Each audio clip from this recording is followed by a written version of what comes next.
listening to the Pittsburgh Piledriver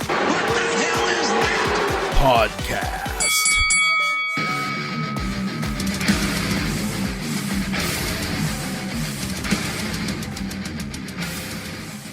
Hi, everybody. We have picks aplenty, and things are going to happen. We've got many picks, 2 shows to pick. Pick your friends, pick your nose. But if you're Beef's friend, you can definitely pick his nose. So that's exciting news.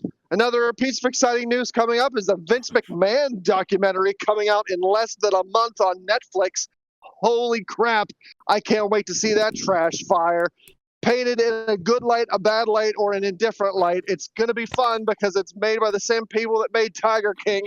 So one way or another, it's just going to be a hot mess. I don't know. We're never going to financially recover from that. Okay, fine. Oh, Fuck damn off, it. You dude. made the joke Let's first. just Damn go it. ahead and just Damn it. blabber your fucking face on. I don't want to hear one peep, Eeyore word out of your fuck mouth tonight about being interrupted because you know goddamn well this is my time and you're just kind of like, hi, poop time. I'm going to interrupt you every minute I can. I don't know what shows we're picking. Beef knows. He's the man with the plan. So you go. He's the man with the plan. Like What the was that? car? Brian Kendrick. Yeah, there you go. Or was that Paul Burchill? No, not Paul Burchill. Paul London? Paul London, Paul- but no, Paul London, but it was the Levesque? Brian. It was the Brian Kendrick. He was the man with the plan. Man, I don't know. I don't remember mean, any of these he old-timey sucks. people. No. Don't pick his nose. Ransom, put on some clothes. I refuse. You're in the ballpark. London and Kendrick were a fantastic tag team. Lundrick. Before Dolph Lundgren. before the Brian Kendrick found a really purple coat and became the savior to the cruiserweights. Hi Yeah. everybody. Was that before or after Paul London smiled like an idiot and pissed off Vince McMahon? Before Oh, that was post Spanky, but pre Paul London smiling gimmick because he wanted to piss off Vince McMahon, and it succeeded. And got buried, and that was the last we saw of Paul London in WWE. Bye, Paul. It's unfortunate because he was very talented. too many Pauls anyway. Hot take. I don't know, maybe not hot take. I don't know. That word's probably overused. I have no interest in the Vince McMahon documentary. Lies. No, I really don't because. Oh, I do. I can't wait. I think he's already sensationalized. What is it? And like Easy for you to say. I don't feel like, I don't know, man. Like, why do we have to give? And to a degree, I feel the same way about all these fucking serial killer picks, like fucking Dahmer and shit. Like, why do we give time to these monsters? Because Like, it's why interesting. do I care about? It's honestly, it's an interesting dive into the human psychology. You have to, But it's know thy You enemy. could say the same thing about every episode of Dark Side of the Ring because it's always about some sort of. The bulk of them are about some sort of lunatic, insane, over the top, should have been arrested wrestler. Yeah, that's fair, and I am not like a noted watcher of Dark Side of the Ring. I think that they've put together some niche episodes, but like for the most part, I'm not a fan of like sensationalizing this stuff because all that it does is it proves that it doesn't matter what you do. If you're successful, people will still talk about you. I mean, hello, And- sports. Any sports athlete, like that's Yeah, them. People to- sensationalize those people. They sensationalize actors. It's all the same thing. If you're famous and you're successful, you're sensationalized. It's not just serial killers or Vince McMahon. It's all these people that mean- see sports figures as some sort of gods or like actors. An actor dies, everyone's Facebook page. Oh no, rest in peace. We lost a good one. Oh, but no, he fucking stood on a screen and pretended to be somebody. He was nobody. Right. But for the most part, like, at least publicly, these people haven't been dragged through the mud like McMahon has. even like a lot of these sports athletes, as you mentioned, like once they have their their big uh-oh moment, their big no-no moment, like it blows up for sure. You're 100% right. But then they go away. Then they're fucking gone out of the zeitgeist forever because people are like, "Wow, this guy's a real piece of shit." Ray Um, Lewis? I don't know. I you mean, like, know, how many actors have come out as just debauchery-ridden, drug-addled, sex-crazed loons, and they're still like, give them a couple years, give it, people cool off, and slap them in a fucking blockbuster, Hollywood blockbuster, and all of a sudden, It's because everybody likes a hey, redemption story. whoa! That's why. yeah, and I guess you're probably not wrong, and maybe it's a different colored glass because of how like abhorrent I really view Vince McMahon's crimes, and realistically, how badly he botched the last fucking 2 decades of wrestling. So, like, I'm sure that that's all kind of, part of it. They shouldn't go hand in hand, but they do because I'm a person, and I think we're all people that, and you can't separate that kind of shit sometimes. Um, but I mean, really, I don't know, man. Like, there has been so much Vince McMahon stuff in the last 2 years.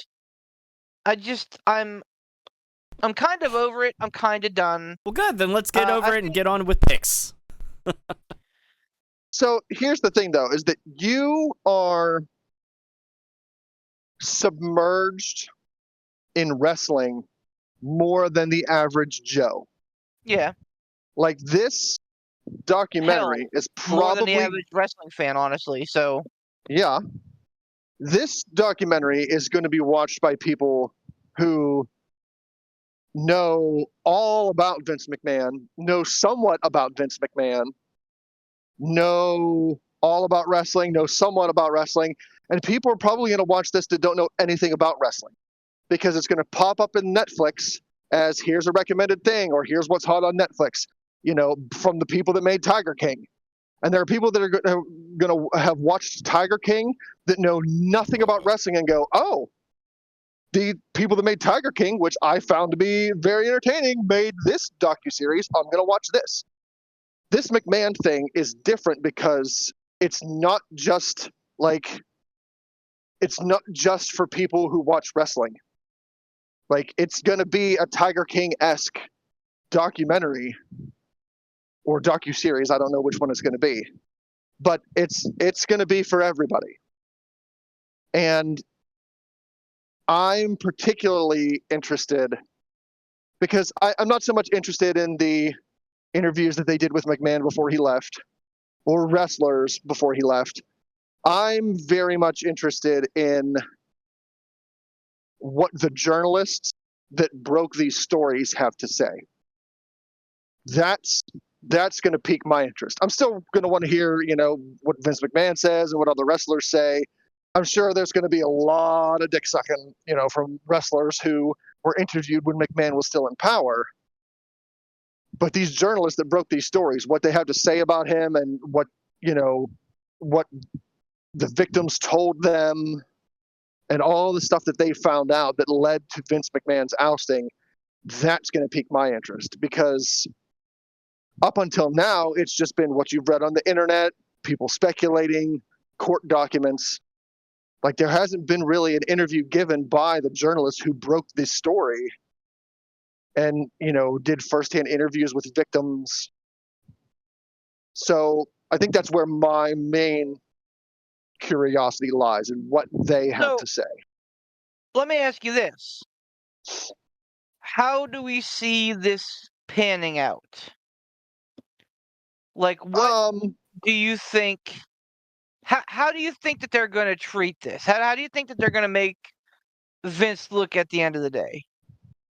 At the end of this documentary or docuseries, Because whichever one it is.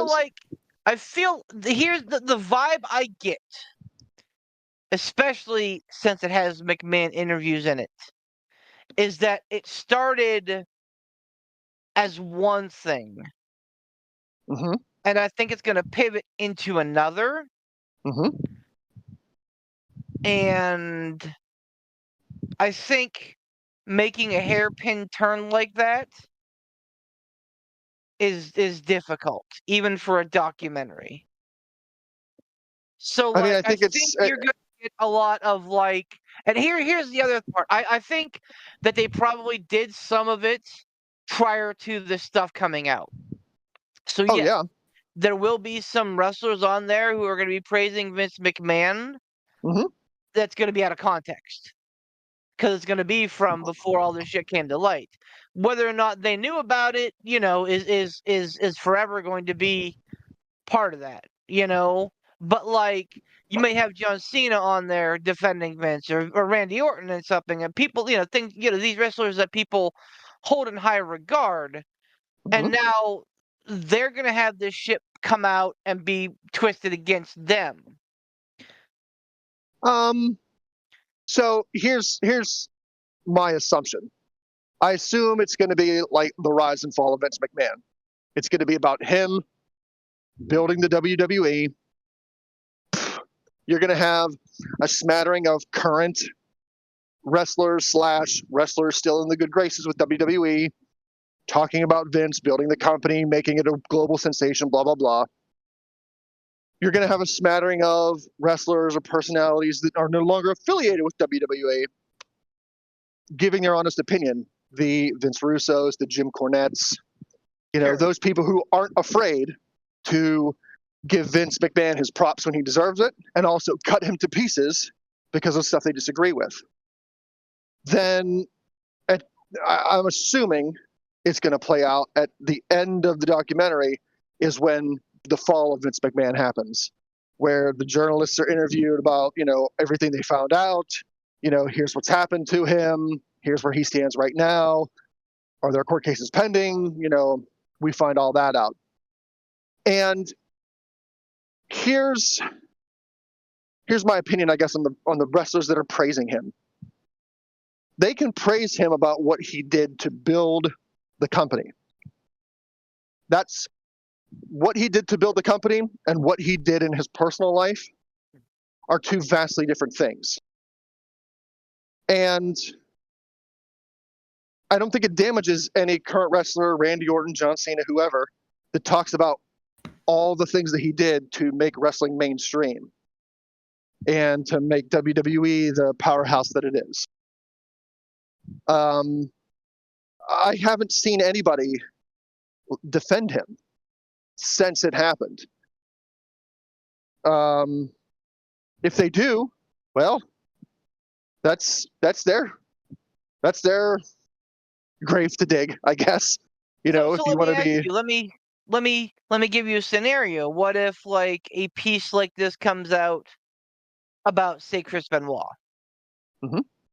where it has the same undertones of, like, the rise and fall, like how great of a wrestler he was, and, like, the eventual spiral into, what was dementia and then eventually murder. Mhm. Uh, like, would you also be in favor of that In favor of it being produced. being produced? Would you also be excited to see it? And again, I know it's not exactly apples to apples because Vince and Benoit are two completely different people Mhm. that achieve two different things. But, like, would you have the same kind of favorable, like, let's go with that as opposed to just the McMahon documentary? I don't know if I'd have the same enthusiasm about it. I'd watch it. I'd be curious to hear accounts of people, especially people close to him, Okay. Jericho, whoever else. I'd be interested to hear their account. I'd watch it. I'm most excited about the Vince McMahon documentary, mainly for what those journalists are going to say. I Like, I want to hear what they have to say, how they found out. Like, that interests me because that's where we're left in the dark. We know all about how Vince McMahon built the company. Like, we've been there, man. Like, we've heard people talk about it. We've seen interviews out the wazoo. But we have yet to have an actual interview with anybody involved in this scandal of his. We've seen like the court case, we've seen text messages, we've heard we've seen internet rumors and speculation, things like that. There has yet to be, at least from what I've seen, a sit-down interview, somebody with firsthand knowledge, sitting down, answering questions, telling their story. This is how I found out. This is what this victim had to say. That piques my interest. So I think my biggest fear on all of this is the fact that some people are going to come away with this thinking that Vince McMahon should be held in some sort of high reverence or high regard. I have zero fear of that. I think when the information about what he did to these women and the payouts that he made and the depraved acts that he committed, I don't think at all they come out going, oh, like Vince McMahon should be held in high regard. Like, yes, right, he created WWE and did this great thing, but why would Vince monster, sign off on this? Like, why would he sign off on letting them? He use doesn't have to sign off. I mean, I think if they're going to use his likeness in interviews, I think that that's something that, I mean, if he gave these interviews already, like if he gave permission and did these interviews freely, I'm sure there's something, signed saying like, Vince isn't going to be talking about this. He's not going to talk about the shit that he did. Oh, like, no, he's going to be talking about WWE. But like, if this serves to defame his character anymore, and I mean, there's not much that you can do more, but like, if it serves to hurt his image any more than has already been done, like I think that that's a slippery slope that could lead to like defamation of character lawsuits and things like that. So I think it's risky business, as our boy Poot says. Like I think it's a calculated risk. If you're, I don't know all the legalities of it. I can't imagine that Netflix is going to sign off on something that could lead to lawsuits. Like, if they're interviewing these journalists that broke this story, like, I don't know that that's defamation. That's public knowledge. Like, was there backlash on Tiger King, like with the whole Carol Baskin thing? I feel like there may have been, and they were just like, "Fuck it, let's go." I mean, I don't know if there was or not, but I don't think that any sort of significant lawsuit came of it, or else they wouldn't be doing it again. I had heard something about the that show. I think it's oh my god, what the fuck is it called? I think it's called like Baby Reindeer. It's about the guy that like was basically stalked by the lady or something like that. And the guy that went through it was also a Netflix show. The guy that went through this whole thing plays the actor in the show or whatever. And supposedly the lady was going to try to like sue him for defamation of character, and it's like, no, I have literal proof of you. Mm-hmm. Of these messages and emails and text and blah blah blah blah blah. Okay. Like I'm not saying, like, so again, to all this point of the legalities of it or anything like that, I would assume that I would assume that everything would have had to been on board, and don't twist it. Like, if they're putting out a documentary about McMahon, I'm sure he's probably getting some sort of bit of money for it or something like that. So at the end of the day, he probably thinks he's still, bigger than God, and it doesn't matter what anybody says about him. Give him money, and he knows what he created, and in his mind, he's okay with himself. That's not my opinion. That's not necessarily anybody else's opinion, but Vince's opinion of himself is the only opinion that really matters. Just because, like, everything else that he ever did in WWE, all the different storylines and stuff like that, he was entertaining himself. So, and it's no different than that documentary Surviving R. Kelly. Like, I didn't see that. That was an entire. I didn't either, but like I heard of it. I mean, it's an entire documentary of people talking about the heinous acts that R. Kelly committed, Like that was a thing. There was no lawsuits against that. I mean, a documentary is more or less like, here's what happened. Here's what the witnesses have to say. Here's what the victims have to say. Like, I don't necessarily know that it's like I don't think it's going to be an opinion piece. I don't think it's going to be people going like, I think he's a monster and I think he's terrible and I think he should die. Like, I think it's pretty much going to be like, when it comes to like the victims and things like that part of it, it's going to be more or less here are the people that I interviewed. Here's what they had to say. Here's the proof. Here are the text messages. Here are the court documents. I think it's going to be a lot of facts. And I mean, I kind of get where you're coming from with the whole, like, do we really want to be promoting this guy who did all these terrible things? But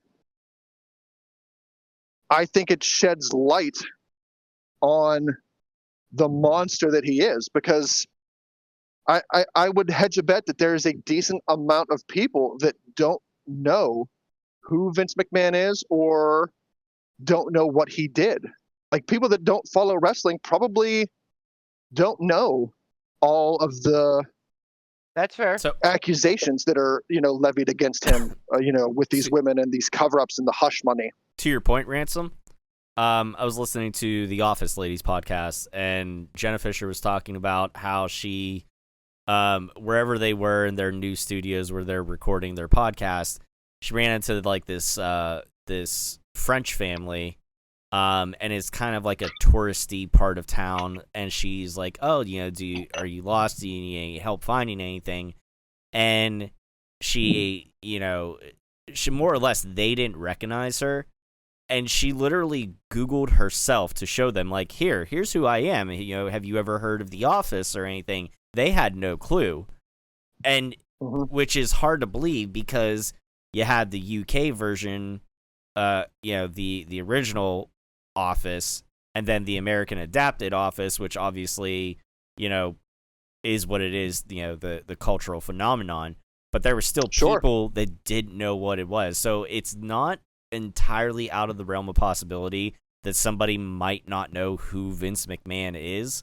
But I just think it's going to be, I think it's going to be an interesting piece regardless, just because, like I said, for the same reason that people are into documentaries and stuff about serial killers or anything like that. Like, it's because it gives you a better understanding of just the human species in general and the psychology of the human species in general. And not that it makes you sympathize, but it's one of those things like, well, how could somebody do something like this? Well, here you go. Like, it's how could Jeffrey Dahmer have, killed and eaten these people? How could have John Wayne Gacy killed all these people? Well, like, you eventually, like, you have to learn about this shit. That's how you stop the shit from happening again and again and again. So,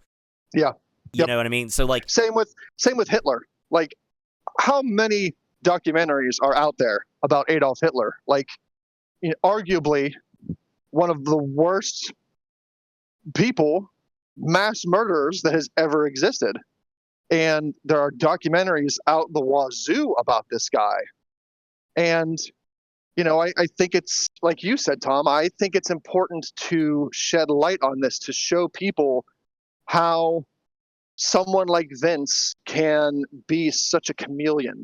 Yeah. Like, and think honestly, of him as a businessman, a crazy businessman, sure, but like, the signs to look for, like, yes, and so it's more so like it's a cautionary tale, I would say. Like, when you look at these documentaries and stuff like that, it's a learning piece, it's a cautionary tale. If we don't learn from the past and we don't learn from our mistakes, or we don't learn from the mistakes of others, then we're ultimately doomed to repeat them. That's not saying that like, okay. Like, I'm like, here for that. Yeah, I mean, like, no lie. Like, so there was a show on Netflix. Unfortunately, it didn't get renewed for the third season or anything like that, but it was called Mindhunter. And yes. Okay, so Ransom was with me on this. All right, good.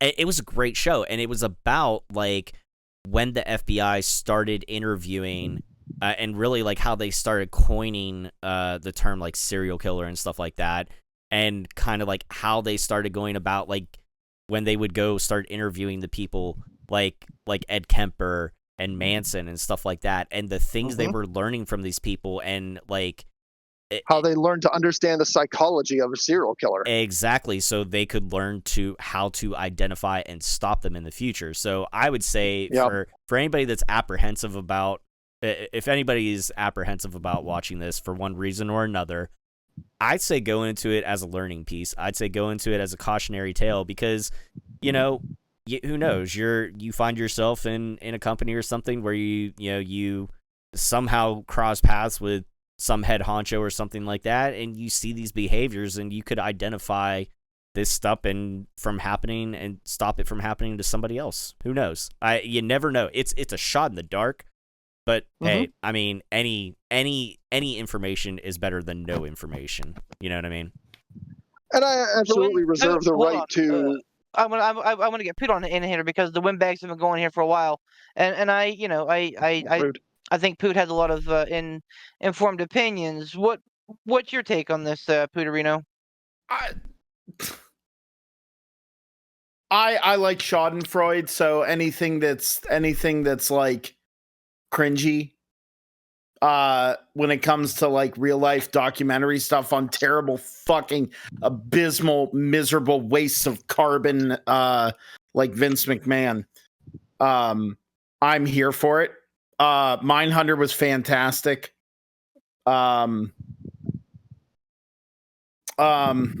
Should have been renewed. Agreed.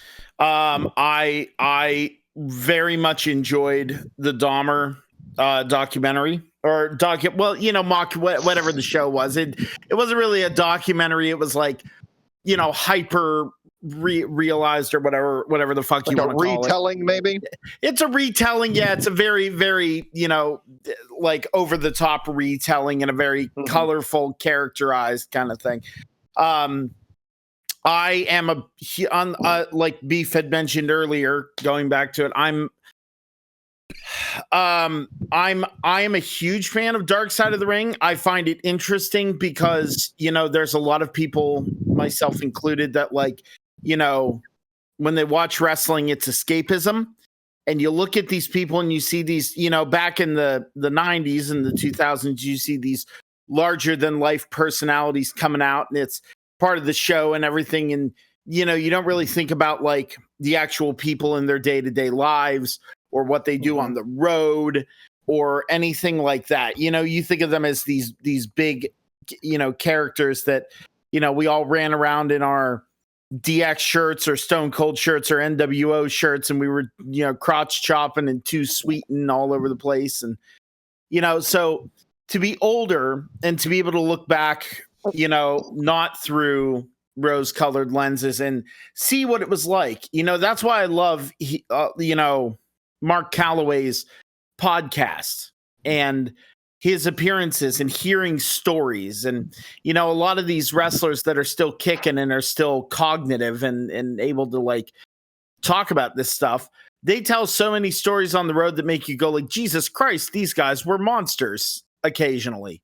And then a lot of times you go like, oh man, these guys were just a bunch of like, it was like a band of gypsies and they're just having fun and living and, being able to tell stories and creating these deep bonds of brotherhood, on many thousands upon thousands upon thousands of miles on the road. It has a really nice kind of multiple juxtaposition. And like, I love hearing that stuff. And I am very curious to see what this is going to be like. If it's coming from the people who did Tiger King, look, I, like everyone else in quarantine, watched Tiger King. I did not. I didn't either. Well, you know what? 50% of us, Ransom, are terrible, and I'm not talking about you and me. I mean, it was a trash fire. Like, oh no, but that's exactly this dude and his life was a trash fire. It is watching. It is two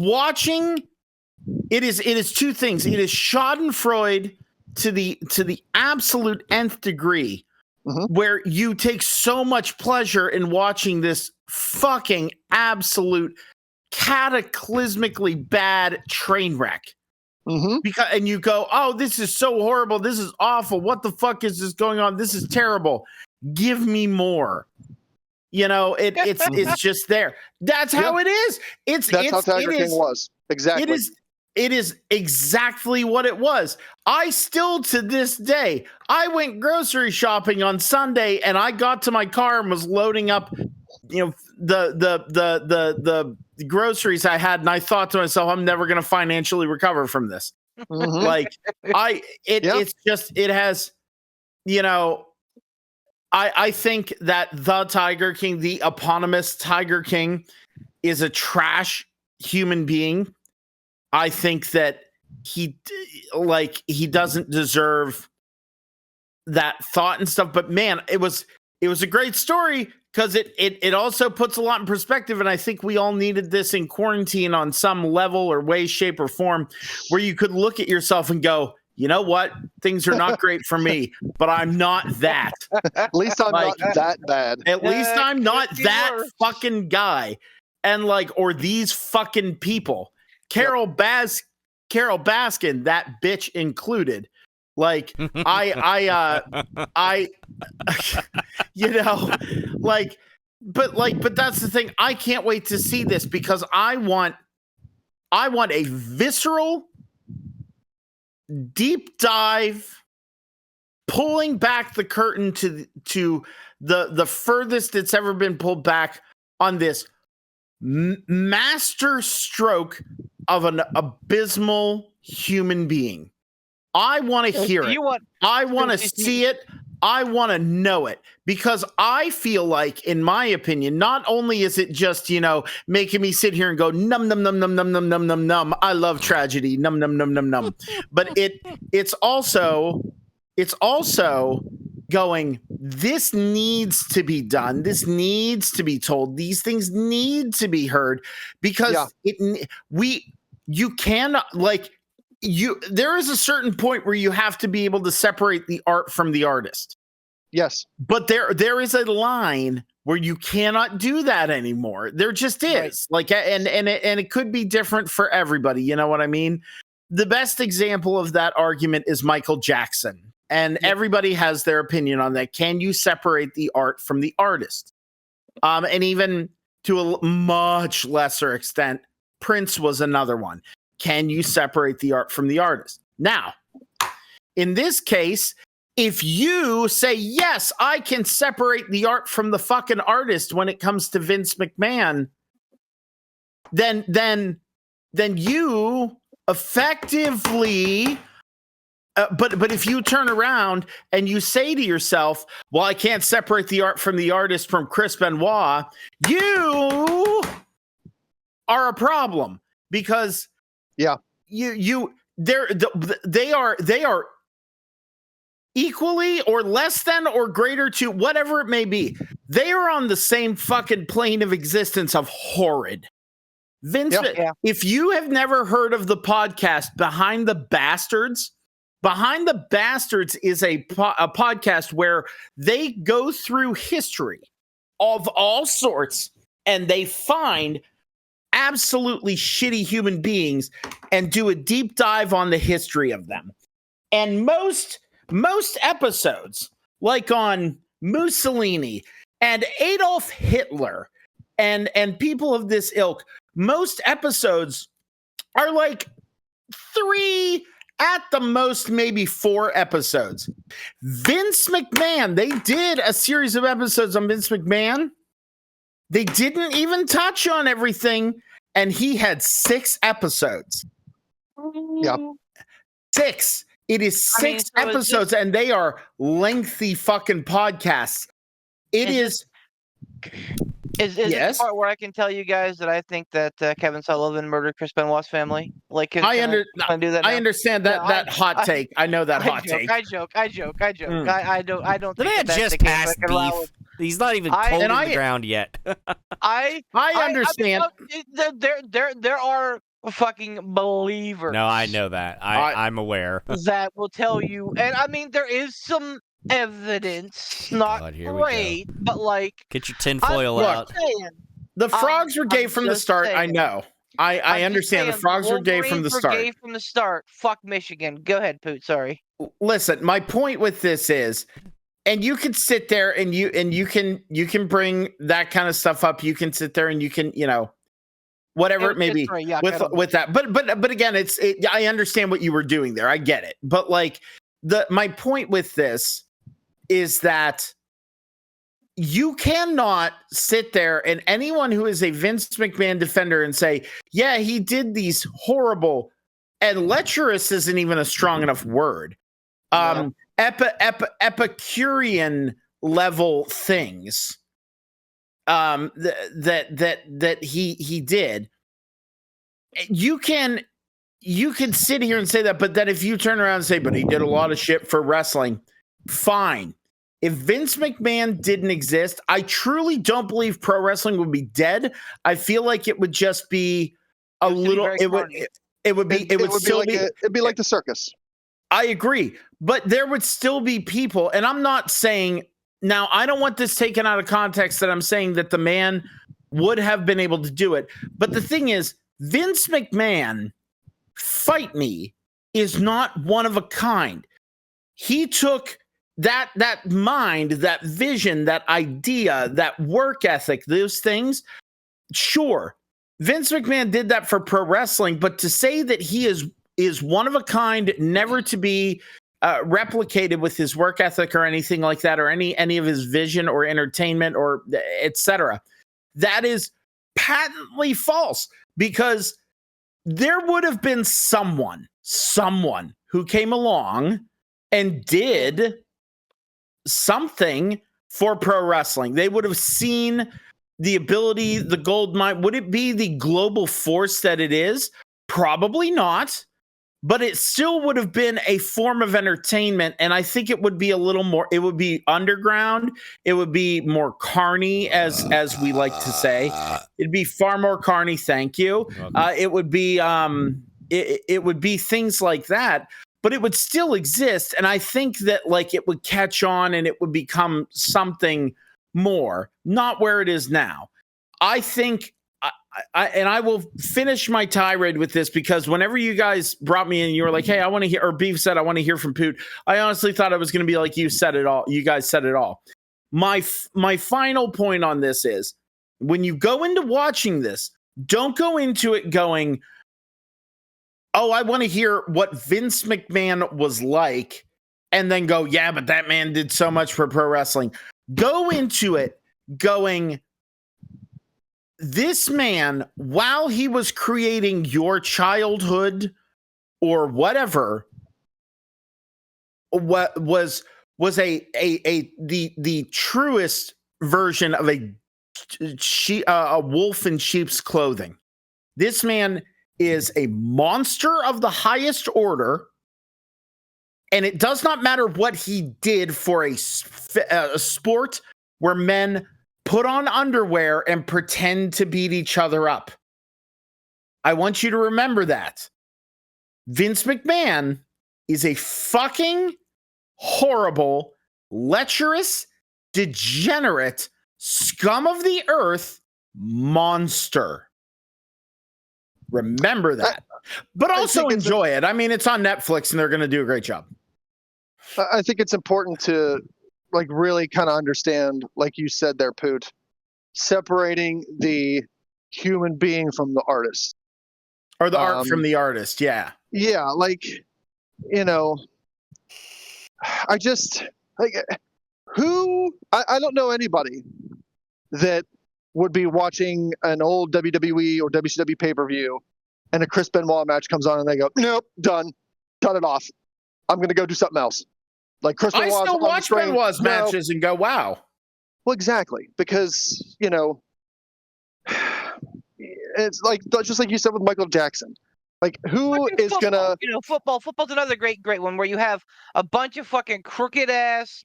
And again, there are some good ones in there, but it's a bunch of really bad fucking people. Yeah. But it's the highest rated fuck all in, you know, the universe. But I'll say this Sure. though, before we move on to picks, like my last little tidbit of this is, like I absolutely reserve the right to shit on this if it winds up being, towards the end, well, who can really say what happened? Maybe he did, maybe he didn't, maybe if it's wishy-washy at the end, no. Like I'll poop all over it on this podcast, and I don't really give a crap. Um, I'm optimistic though that it will be a true telling of here is what he did, here is how he cultivated WWE, here is how he winded up leaving.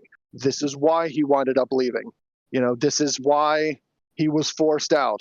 All of these depraved things, the hush money, how many people he paid off.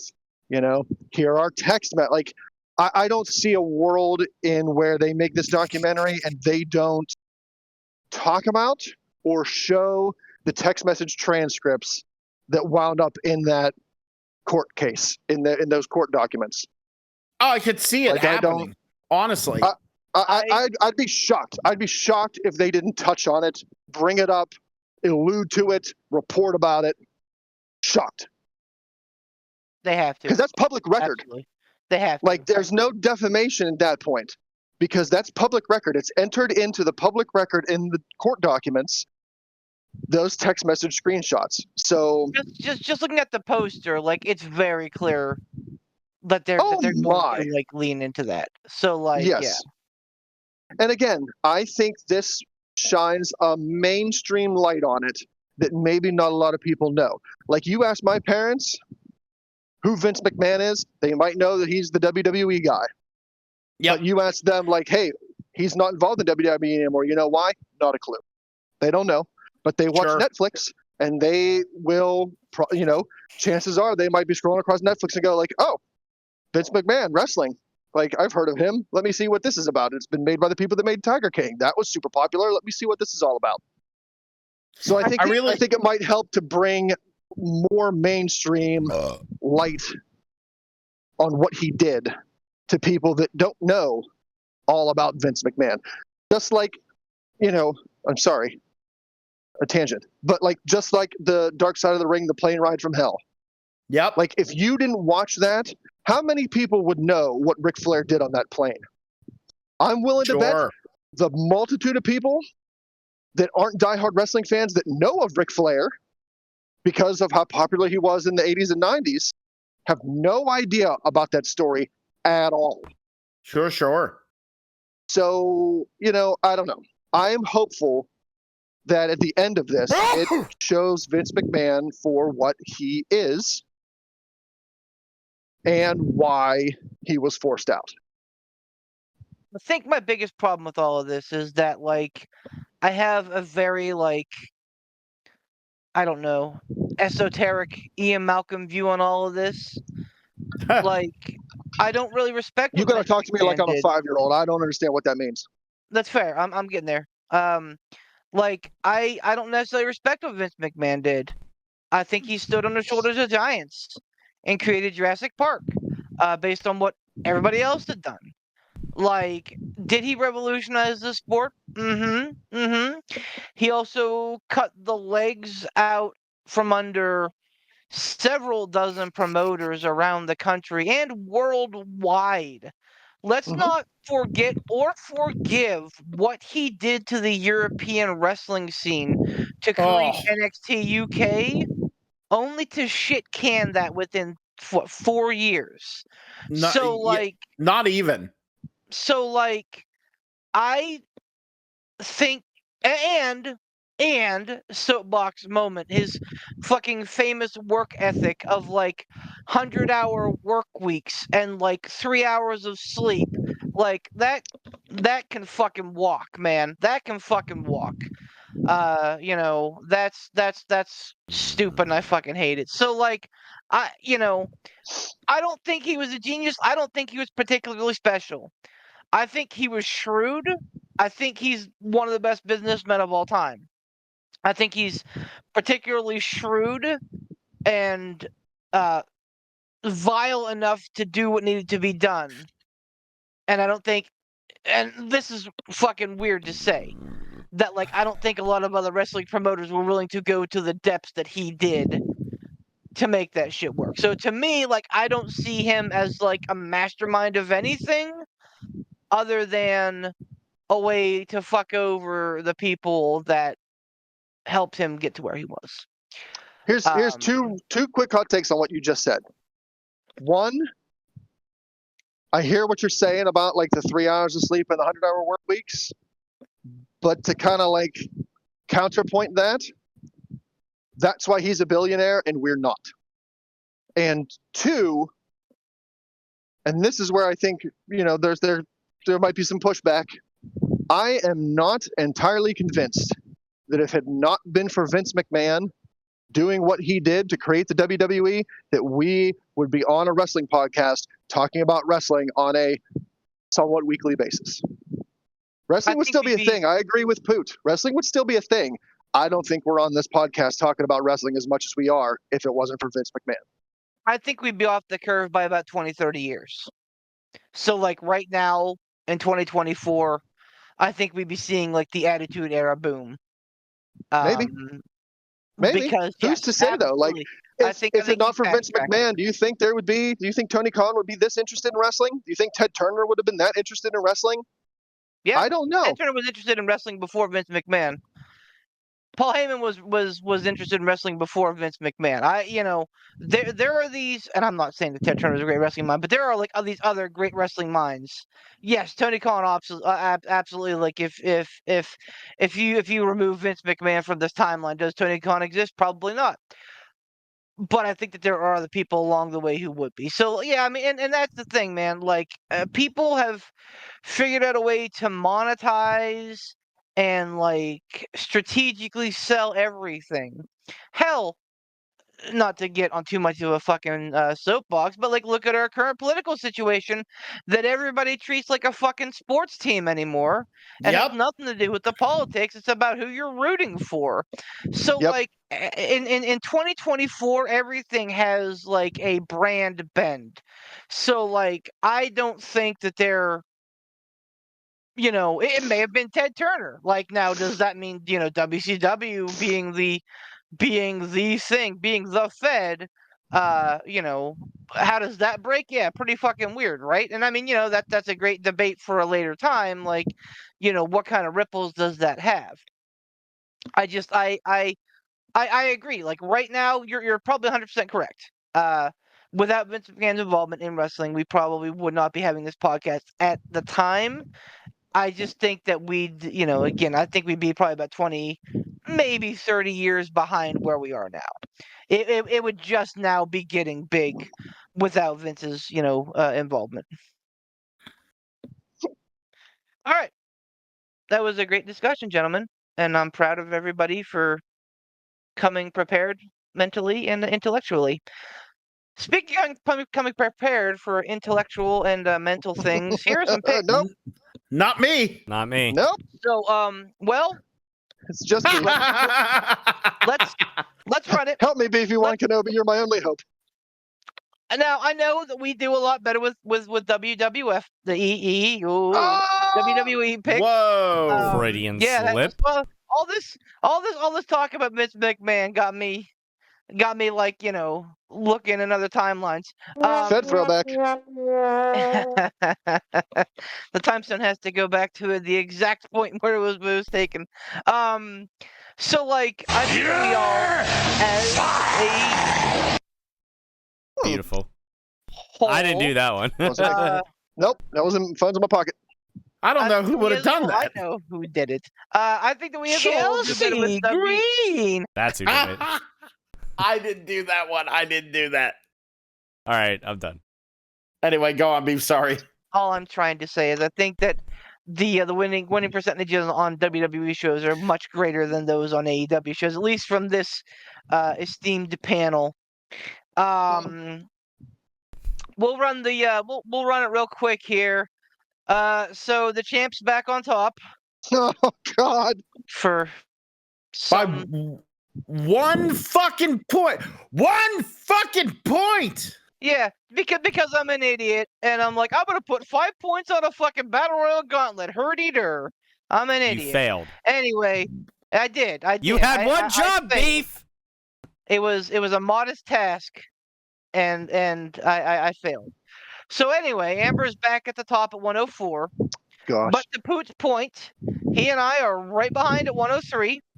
Yeah. And then nipping at our heels is Pat at 102. I don't know what's going on in the Shannon household. Like, I don't know if they're just like mainlining wrestling 24/7, but like something to They water talking there, to Steve Boop. apparently. That's a callback. He had like a national restaurant chain like videographer come in and detail his place recently. I hope Yeah, nothing man. but good things. If you're in the Pittsburgh area, go what's it called? Around the Corner Pizza, I think. Around the Yep. Corner Cafe. Where's Go it check at? him out. Give him some business. Fuck, that's a great question. Uh, Go check it out. I'll We get won't you- tell you where though. I'll get you a fucking address. Just give me a Fucking minute. Google it. Appreciate it. Anyway, so yeah, so Amber's at 104, me and Poot at 103, Pat's at 102. The next closest beyond that is Dave at 93, Oh, Tom at 91. We don't need to talk about it. All in did cost him dearly. Yep. Ransom at 87. So like I think we're all in striking distance. No, still. we're There's not. Scoob. Stop it. You and Poot Scoob's are in striking distance. Me and Ransom are fucked. It's up to you two. honorable Figure mention. it out. Listen. Figure it out and pick smart. You can do this. We have 11 points up for stake we have 11 matches to pick this weekend and then all out next weekend.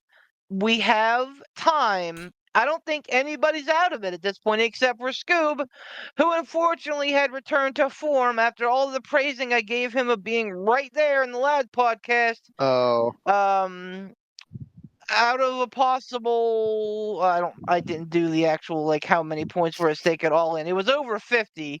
He came up with 15. oh. So Sorry, Scoob. really quick, just to get that, you can go ahead and check out Round the Corner Eatery and Pizzeria at 2033 Saxonburg Boulevard in Tarentum. Oh, really? Parentum. Wow, that's Yeah. okay. Close. I can fucking. Freaking walk there, Tom. I could there. I could walk there, but you know what? I'm not. I'll drive. I'm not. Fuck you that. Do you guys know why they put all those houses on the hill across the road from New Kensington? New Kensington. I have no idea what you're talking about. Random. Ha! All right. So here's our. Okay. All right. Can you go ahead and see Brittany off this show, please? Because I don't need that. Oh, I've told her to that before, and Somebody pick for me. the minute I started in, she groaned immediately. What is it? Tarentum? I don't get it. Like to rent them. Yeah, to to rent them. Hi, welcome to the podcast, Poot. I can't take credit for that joke. That is a super genius quote. I just ripped it off of him back when I used to listen somewhat regularly. All right, so here are.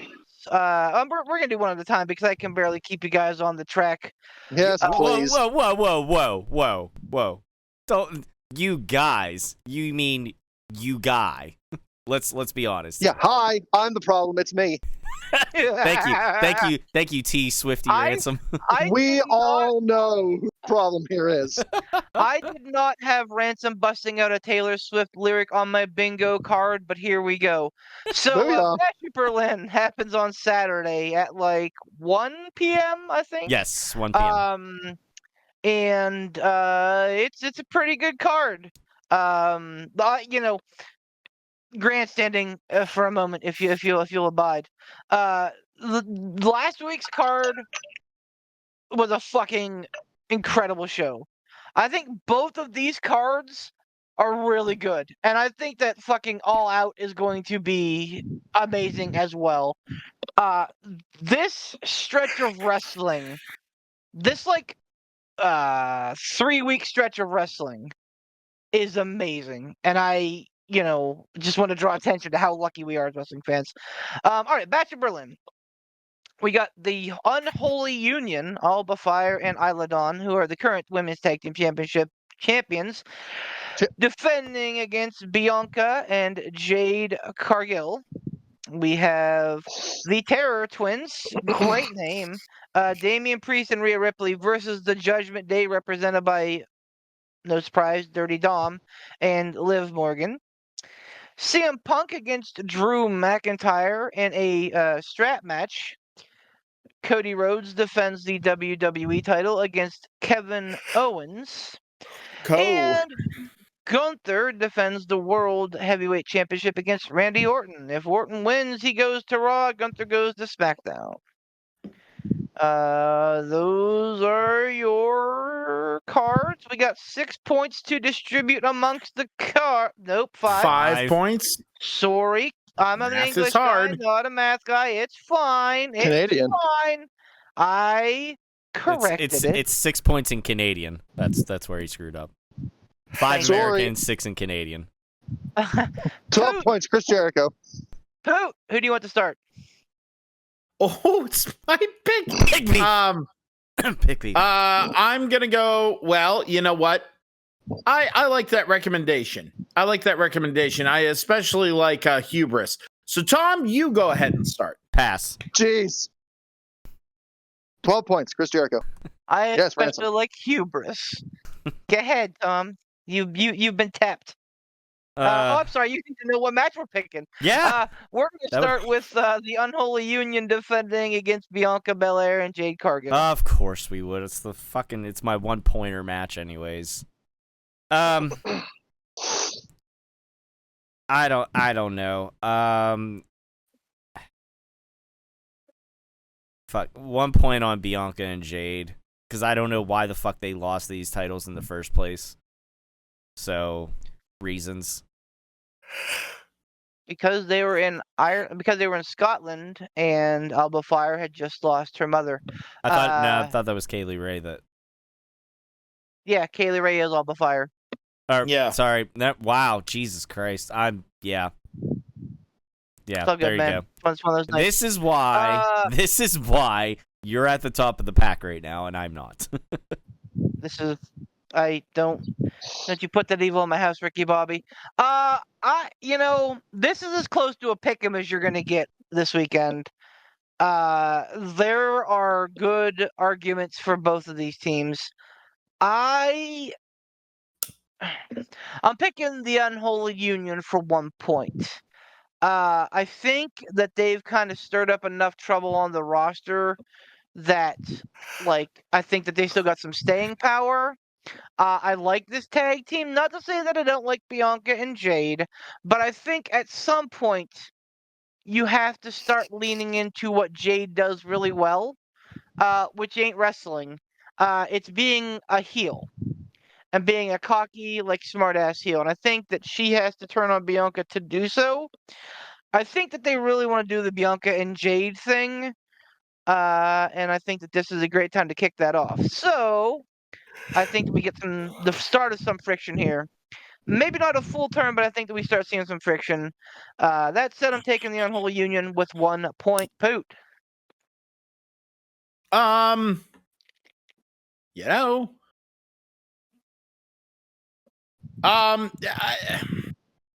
hate to follow suit on beef, with beef on this one. So this You're not going to. this is about as crazy as it's going to get for me. Instead of 1, I'm going to do 2. Stop it! On the Unholy Union. Full! Tom, listen, I've done better than I've done in a long time. I'm like the Brooklyn Brawler of this podcast, all right? Excuse me. If I get what did you say? Excuse me? Yeah, he did. Yeah, hello. Hello. Oh, I'm sitting pretty in second place. I'm the Brooklyn Brawler of this podcast, homie. I've been bottom or next to last for fucking decade. But right? Don't take this away from me. But respected. you respected. You are Barry Horowitz. Me? Oh yeah. No, Okay, yeah. That there we go. No. Ransoms are Barry Horowitz. You're definitely a Brooklyn Brawler, buddy.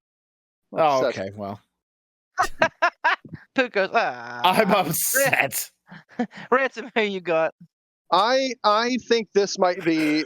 I don't see Cody losing his title, and I don't see Gunther losing his title. Not here. I think this is the only title that can change hands, and not to say that it can't be done, but I'd be shocked if there wasn't a title change. It would seem weird to me, but then again, look where I'm at in stats, so this might be a bad choice. But I think I'm also going to go with a 2-pointer on this one, but I'm going to go for a title change here. So I'm going to say Bianca and Jade. And that's where my thinking was too, Ransom. So All right. We are perfectly split once again. The house divided. We move on to the Terror Twins. Damian Priest and Rhea Ripley taking on Dirty Dom and Liv Morgan. Whoever is coming up with these names needs a raise, right? Oh, it's me. Oh, Oh. I don't know, man. It feels like if this feels too soon. Maybe I'm wrong, but I feel like this match is happening too quick, and we need more of a build up. But how can you build it up without sequences of matches? I don't know. I'm picking the Terror Twins on this one. I think that they need the win, especially after Priest lost his title and Rhea lost her championship match. I think that they both need the wins in the respective in the big time column. So I'm going Terror Twins for 3 points. Poot? Yeah, but see, my question is if the Terror Twins win, I mean, there hasn't been what's the payoff there? Yep. What's the payoff? Like then all of a sudden Judgment Day. I understand Judgment Day historically once they kind of kind of grew into their own skin, kind of became the losing faction. Oh, they can keep losing. But the thing is, when you have Damian Priest and Rhea Ripley and they beat them now, if Judgment Day keeps terrorizing them, they're just going to keep backhanding them, and then they're going to keep coming back and going, "Oh, I'm in story banging this other girl now, Rhea Ripley. I'll get you." It feels, I don't know. It feels weird. So that's why my 1-pointer is going on the Judgment Day for this one, because I feel like they're going to pull out a janky, shitty victory. Like they're going to steal the fucking victory. They're going to walk away and they're going to treat it like they fucking won, the greatest tag team championships of all time. They're going to treat it like they are the greatest thing since sliced actual fucking bread. And they're going to be able to continue terrorizing Rhea Ripley and old Punishment Martinez. They're gonna it just makes sense, and it has to be a victory that is absolutely shitty. It can't be any kind of legitimate victory. That's the big thing, and I think they will do that because that's how you protect the Terror Twins, and that's how you also continue to get over this unholy union of Dominic Mysterio and Liv Morgan. That's just what I think. So that's where my 1-pointer is going. I respect that. Ransom? This is my 1-pointer too, because historically, anytime I've ever gone, the Judgment Day's got to win this. They've got to win it. They lose. And then anytime I'm the Judgment Day is absolutely going to lose this one. Edge is finally going to beat the Judgment. But no, Judgment Day wins. Welcome. Yes, the Young Bucks paradox that I have going on. Yes, same, fucking same. I'm with Beef when I'd say I don't understand why this is happening already. I mean, I get it. Like, the Terror Twins kind of like, they just formed their thing. They feud with Judgment Day because they both got kicked out of the Judgment Day. So, yeah, it kind of makes sense there. Like, I get that. But, I don't know. This one's particularly tough for me because you have this newly formed Terror Twins thing with Damien and Rhea, which are just, they're hotter than the sun at this point, these two. So, on that hand, like, they're a newly formed group. They have been kind of taking the beating from the Judgment Day. So my brain kind of says, well, they need to win here. They're going to win. But on the other hand, that same, poor excuse for a brain says, well, this is a new Judgment Day now. Like, Damien's gone. Rhea's gone. Finn's the leader. Or is he? I don't know. There is no leader. Finn's the leader. It's hard to say. They have strength in numbers. So, like, even if Damien and Rhea get the upper hand, you've got Finn, Carlito. Like, you still have fucking Big Head McGinsky. Yeah. They're all baby Balor. Yeah, fucking fetus face. Two. JD McDonough. Even feedier. What? I don't know. Like, this one's it's real tough. I can see good points for either team winning. But I hear what Poot says about a janky finish. Like, you've got 3 members of the Judgment Day waiting in the wind to fuck up Damien and Rhea's day.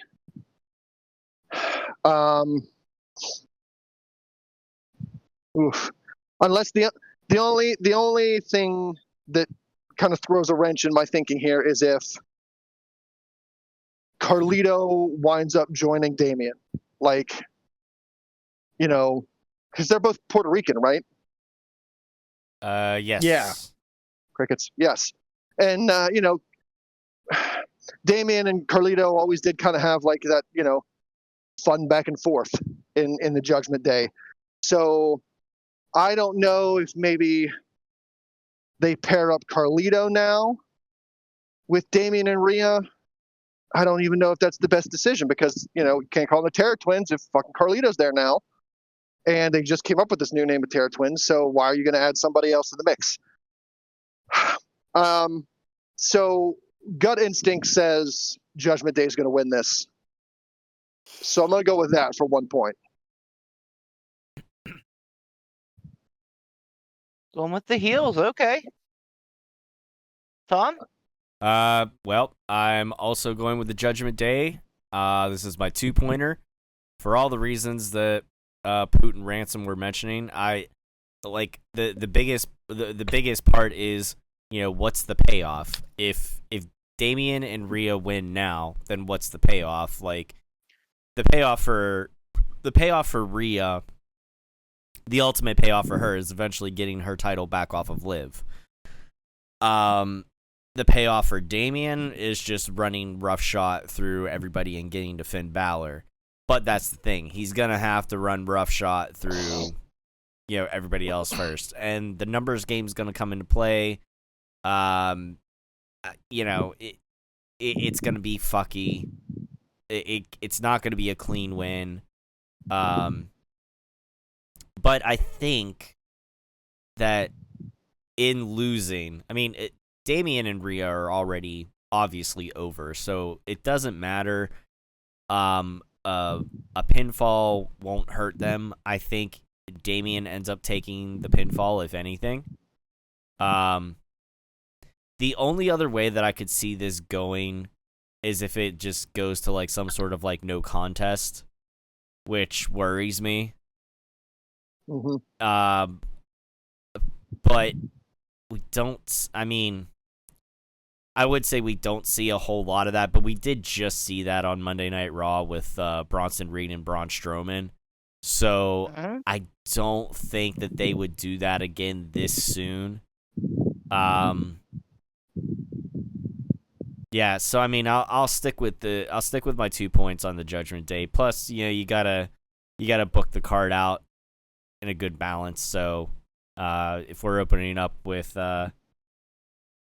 essentially, in my mind, if I'm opening up with the women's tag titles changing or whatever, and everybody opens up and feel good, well, then we're gonna take them on a roller coaster ride, and we're gonna have the Judgment Day go over and dip you back down, and then depending on what match comes next, we're gonna bring you back up again. So, yeah. Let me pause at this. I think that this is the last mixed tag match we see, at least for a while, of these crews combined. You see a lot of Uh, singles, you're saying. what I'm saying is, I think that this is a blow off for this specific situation. But Tom hit on it. Like, the end game is for Damien and Rhea not winning this match. They, sure they want this match, but like that's not the end game. Like it's not like, oh well, where do they go now? Well, they go to Damien killing Finn Balor at Bad Blood and Rhea getting her title back at Bad Blood. So like I think to begin that, quest, I think that they first get over this hump, and then they get over that hump. So, because I don't think we're gonna mire in this whole mixed tag team thing for another match. So, I guess to kind of counteract my own point, I think that that's why we're getting this match now, because this isn't like the end all be all of the feud. This is just like the opening salvo. And yes, I stand by it. CM Punk versus Drew McIntyre in a strap match. I'm old enough to remember when these used to be called Indian strap matches. Yeah. So, Poot, you're up, my friend. You don't say. You got all right. You got some good sounds tonight, my guy. Thanks, man. A lot of it is the wind up. Before I wasn't really talking much in the early part of the podcast. I was like, man, I don't know if I'm feeling this. Am I going to do it? And then whenever you called me out like a phoenix, I came out of my funk. I knew what I was doing. I had what I side note, I had what I like to call a not worth the paper it's printed on moment earlier, and we're not gonna. But so with this, I'm not gonna get super weird with it. I'm gonna go with my 4-pointer. I'm gonna go my 4-pointer. I'm gonna go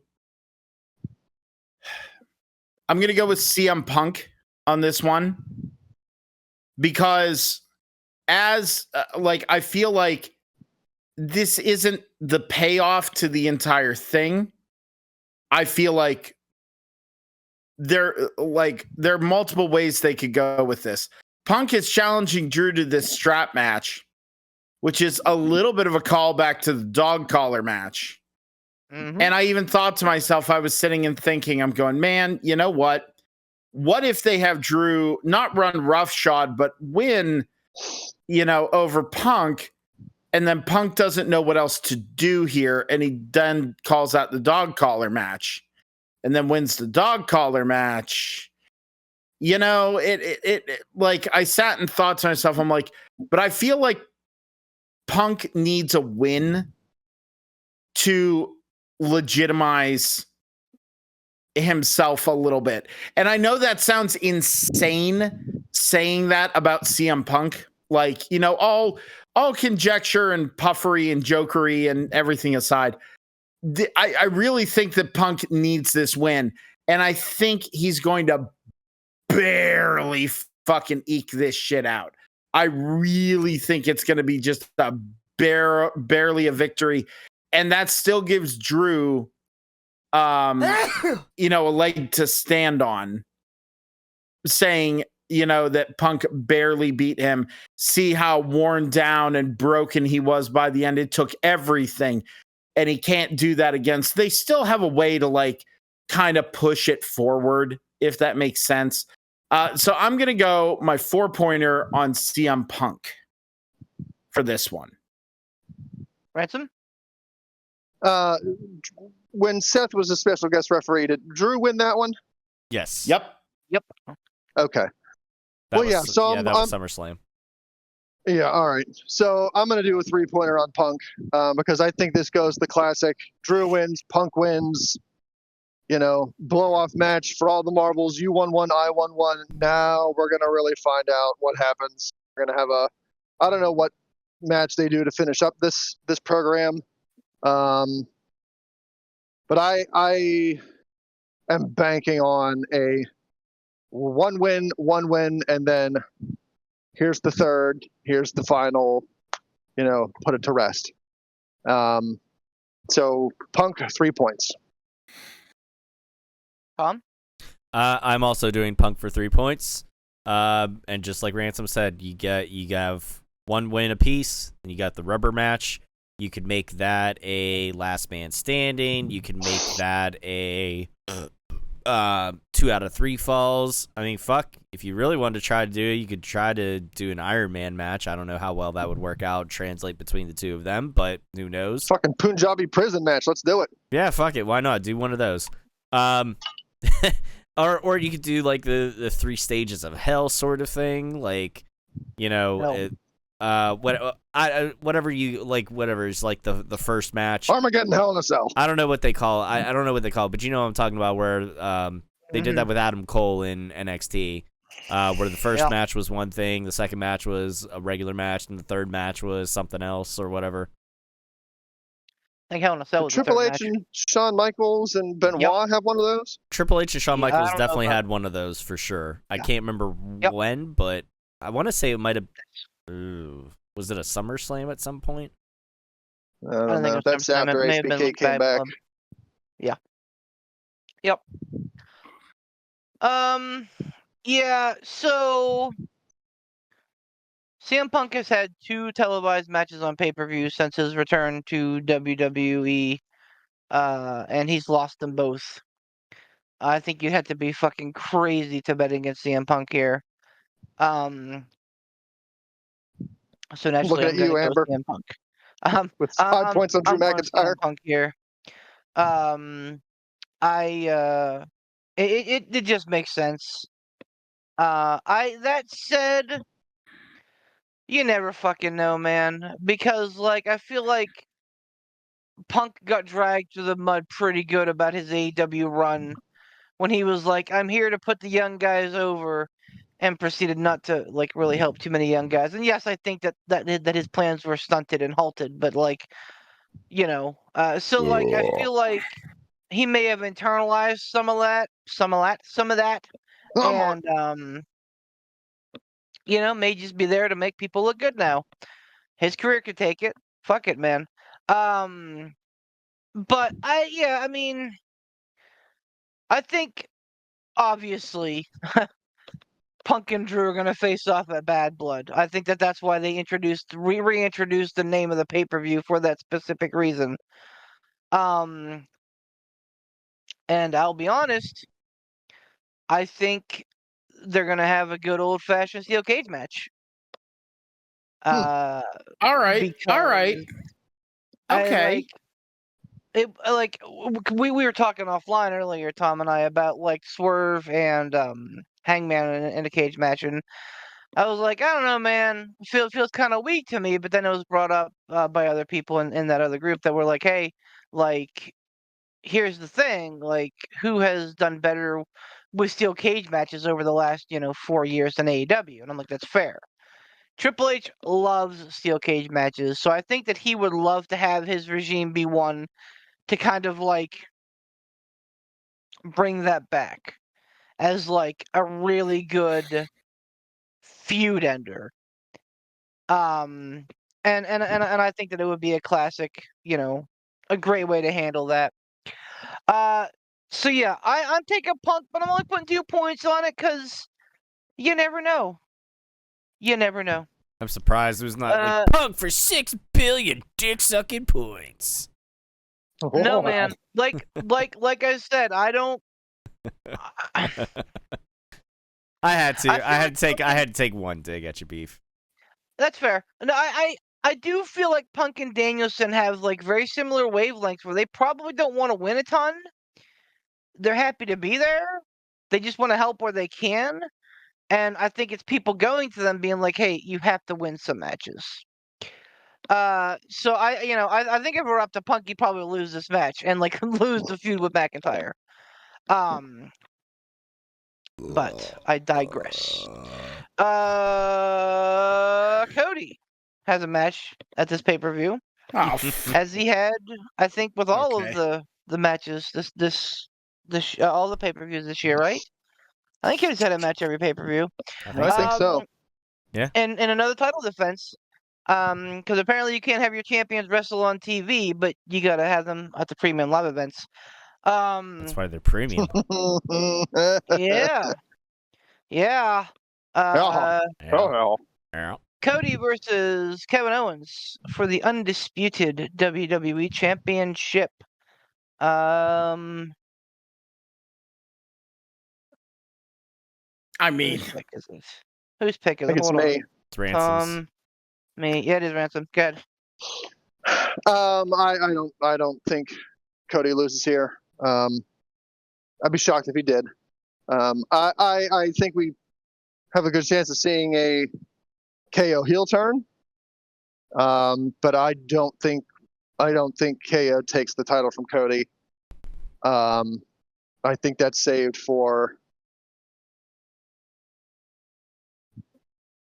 I don't know how to say it without making KO sound bad, but it doesn't mean to. Like I think there's a bigger fish that will take the title off of Cody. I don't know if that's a Roman or a Rock or a Cena. I have no idea. But I don't think it's KO here. So I'm going to say Cody for 4. Mom? Cody for 5. So it has been noted that here we go. Stop it. Kevin Owens has 6 months left on his contract. Widely speculated at this point. He ain't going anywhere. Yeah. Do you remember what happened last time KO's contract came up? I do, Championship but run. He re-signed and he got a main event at WrestleMania against Steve Austin. So, that being said, if you're Paul Levesque and you have this premier athlete, no shade to Tony Nese, but you have this dude who like exemplifies wrestling and grind and work ethic and like he can do it all. And you have an opportunity to say to him, we want you to stay and we want to make you a featured talent. What better way to do that than to have him beat the new face of the company? dude, if you see, but the thing is, the way you're saying this makes it sound like you're sitting on a throne made out of velvet and mahogany and sitting back and going, I am big braining this, and you guys are not seeing the forest through the trees. Come on, man. Like, I love fantasy booking as much, and if it fucking happened, I'd be thrilled for Kevin Owens, and I think it would be fucking interesting. But I don't see that fucking happening, man. I just don't. If it were to happen, if KO were the one to beat Cody, it would be after this, after Cody wins, They're hugging it out in the ring, and then KO does a heel turn out of frustration. That's then. Oh, there you go. Then bad blood leads to the. Let me then spin another yarn for you. If they are determined to have The Rock and Roman Reigns in a title match at WrestleMania. Who says they're supposed to have a title match? When was that speculated? I'm just saying, it seems like that's the route that the head is, Rock versus Roman, and we know how The Rock is. I just speculate. He's large and weird. Would you want The Rock to burn through Cody Rhodes? Again, the face of your generation right now. Or someone who's indisposable. And again, another bargaining chip for Kevin Owens. Hey, man, we want to put this title on you. We want you to have a good run and then face The Rock at the Royal Rumble and lose to The Rock. Like, how big of a... Like, to have a run where he faces Steve Austin in The Rock at main events of major pay-per-views, pretty fucking great, right? Cody for 4. Poot? Cody for 5. So I'm sorry. Go ahead. No, you finish your pick. It's your pick. No, there's no. I just don't see it happening. I don't. I mean, we could be living in an alternate, timeline where that shit happens, but nah. No, I don't think so. I don't think so. I hear what Beef is saying with the KO and the contract signing thing, but I think there was a greater risk in his last contract expiration of him potentially wanting to go somewhere else because of kind of everything that he endured under Vince McMahon. Really? Oh yeah. He had some title runs, but then up until Steve Austin, I think there was a better argument of him maybe being disgruntled or wanting to bargain or shop around at that point than there is now. I don't feel that way. I think he's pretty gruntled. Okay. I think he's pretty gruntled right now. I feel like his last contract was him saying, I want to do everything I can with WWE while I can, but I want to finish my career with my friends. And I think that is where we're headed now. I hear what you're saying, but I don't know. The way I look at it is, what better time to be a Triple H guy than now? And I think Kevin Owens was a Triple H guy. Look at how Triple H treated him in NXT. Look at kind of the fun run that he has been on since Triple H took over. The stuff that he was. TKO is going to throw fuck you money at Kevin Owens like TK is. I think the Young Bucks and Excalibur and everybody else that wrestles with Kevin Owens in Southern California is going to go to Tony Khan and be like, listen, let's pay this fucking guy every cent. And Triple H is going to be like, dude, go get your money, man. Have fun. Because it's a business, maybe. And he understands that. Maybe. I had nothing to base this on because I don't know the man. But I think maybe there are some people that would have the ear of KO, maybe like a Punk, who could kind of tell him, hey, you're going to make fuck you money there, more than TKO is willing to give you. But are you going to be happy there? I just don't know, with all the chaos that goes on behind the scenes at AEW, somebody who has been in WWE for so long, who is used to the structure backstage and, for lack of a better term, the harmony backstage in WWE. Like, to go there, yeah. And again, I think there are two schools of thought. One school of thought is, am I going to be happy? Am I going to have fun? And the other school of thought is, where can I make more money? Get that money. All about the money. I don't necessarily know if Kevin Owens is a get all that money kind of guy. And all I can do is speak from personal experience. I made more money at previous jobs that I was miserable at. I'm making less money now at a job where I have had 0 bad days. I wouldn't trade this job where I have 0 bad days for more money somewhere else where I'm not going to be happy. So I almost kind of feel like maybe money isn't everything to KO. Like, maybe the happiness is worth more than a big bag of money. And it's not like WWE is going to be paying KO minimum wage. I struggle to believe that we live in a world where Kevin Owens is living paycheck to paycheck.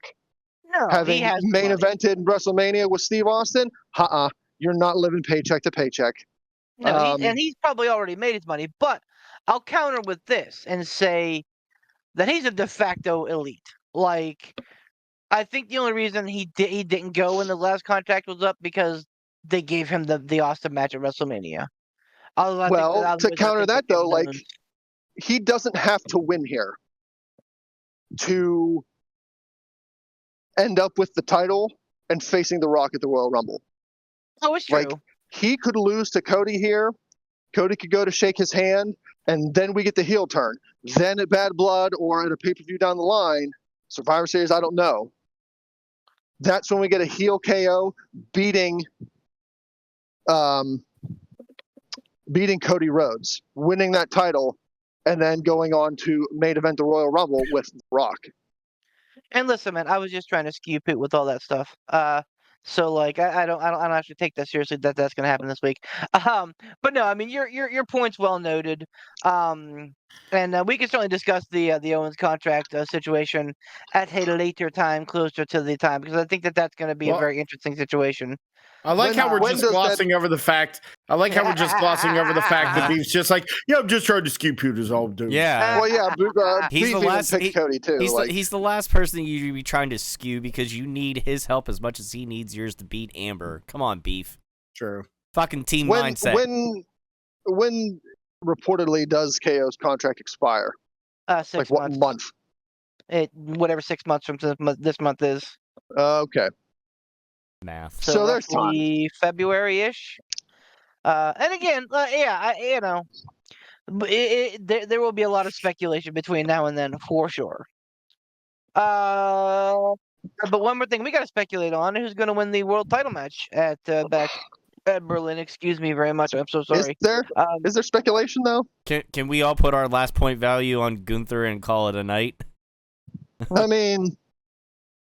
Let me just put it this way. I'm curious to see if anyone on this podcast is going to bet against Gunther in Germany. Is anybody in their right mind in this panel picking Randy Orton? Speak now or forever hold your peace. I'll say this. No. I'm not. Stop it. Stop it. Shut up. Stop it. Now, hold on. I'll say this. Listen to me. A salient point was made that it seemed like there's a possibility that we're going to get an Orton Cena race to 17, right? No. No. And Orton's, I think, 1 behind, so they got to get him another one. He's 2 behind at the moment. If he wins this one, he'd be up to 15. Cena's already at 16. So there you go. Stop it, Beef. Stop. I'm just saying, I would not dismiss this as quickly as you are. Let's not forget that Randy Orton has lost twice to Gunther in the last year. It would be weird It would be very fucking weird if Gunther lost at Bash at Berlin. It would be very odd timing, given that he is, from Austria, which is, I think probably about as close to Berlin as fucking like, Miami is to Pittsburgh. So like, I get it. It would be a weird choice. But that being said, I also wouldn't put it past him.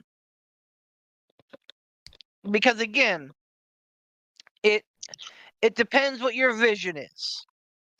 And if your vision and if your concentration right now is on the young guys, is on the youth, is on the guys that are the hungry guys, absolutely. But if you're saying to yourself, we have the greatest of all time retiring next year, we need to blow this shit at, then maybe you have Randy Orton win here to start setting that shit up.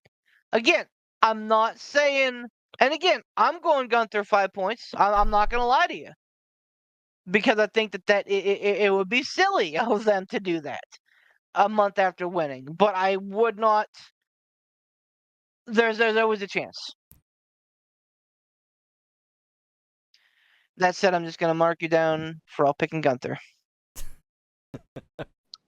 Yeah, I mean, I am. I think Gunther, 3 points. I mean, I know. there's no, it makes no logical sense. Like all of the everything that you were just saying doesn't even make sense to have Orton win, even with the Cena stuff coming up or anything like that, because you just had Gunther come off of the longest ever Intercontinental Championship reign. I'm not saying he needs to have a historic World Heavyweight Championship reign like that, but you don't have him come off of that and literally have him lose the title that he just won like a month ago or whatever. Like you don't do that. You don't. It's bad booking. It's so fucky. It'd be so ass backwards. There's not a chance in hell. The only reason I didn't put 5 points on this is because I put my 5 points on Cody. Like it's predictable. Isn't always a bad thing. Of course you're going to have Gunther win this. If he wasn't already the champion, he would have won it here in Bash in Berlin. It was bound to happen. Now, you want to talk about Orton gaining the title and, and having a race with Cena or anything like that? You do it at a later time. Or you have Cena beat Gunther, or Cena beat Cody, or whatever. However, somehow you get the title to Cena. And then you have Orton face Cena for the title, because then you get Orton possibly, can you get him one step closer to catching Cena's record or not? Blah, blah, blah. Whatever. But in this case, there's absolutely no chance in hell. No. Just no. I would struggle with this pick if it was anybody other than Gunther. I just don't, and like Tom said, I don't think you bring Gunther off of a historic Intercontinental title run to have him be a one pay-per-view champion. If Damian was still champion and facing Gunther here or facing Orton here, I'd probably pick Orton. If it was somebody else who held the world title, Seth, I'd pick Orton. But I struggle to believe that they would have Gunther be this small of a transitional champion. I agree that I don't think his world title run is going to be a historic length. I don't think it's going to be as long as his Intercontinental title length. I don't think he's breaking any records. But I just can't believe that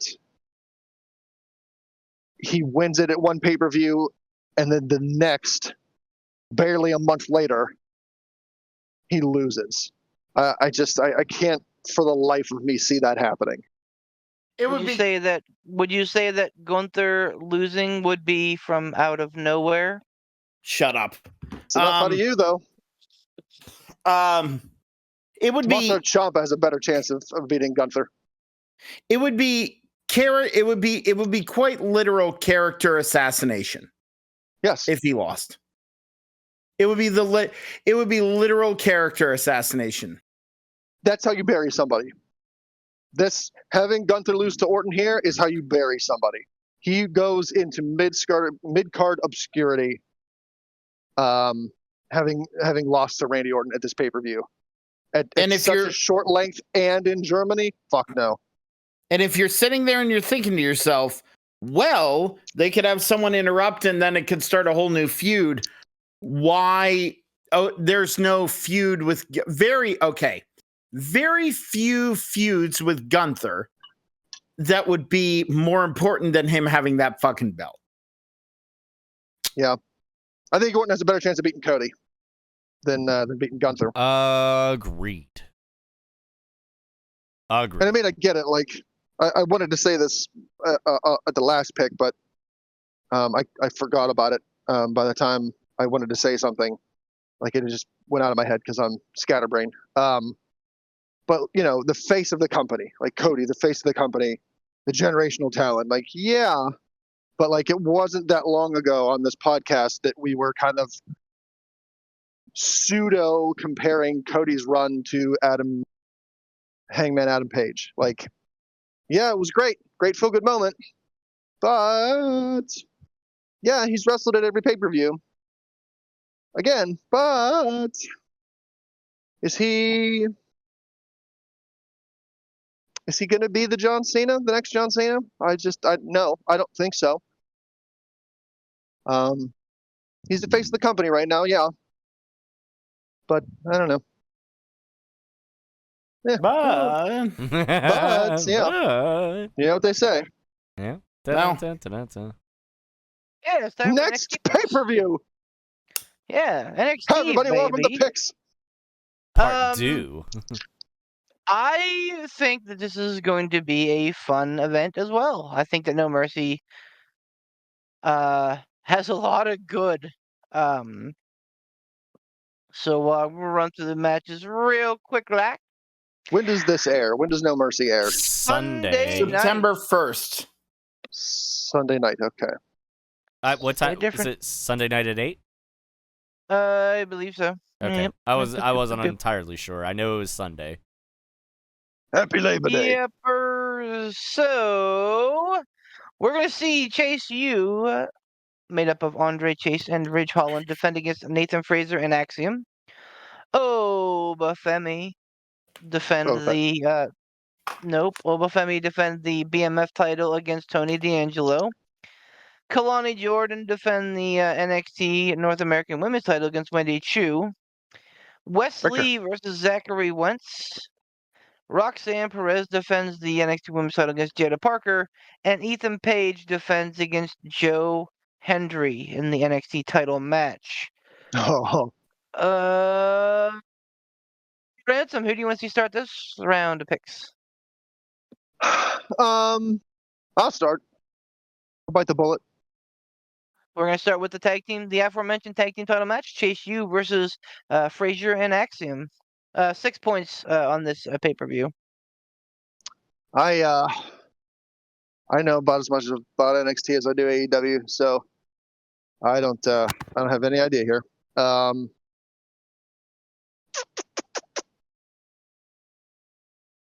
How long has Chase U been the champions?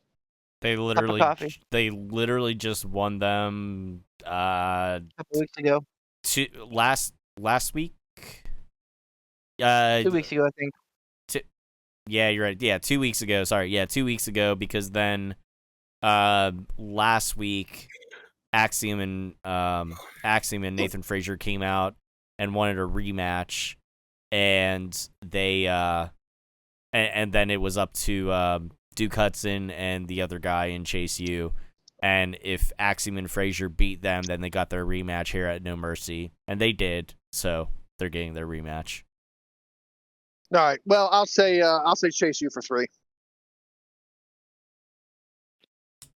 Tom? Chase U, 6 points. Wow. Ain't no way that they're gonna hot potato these things back to Axiom and Frazier. Fuck all that noise.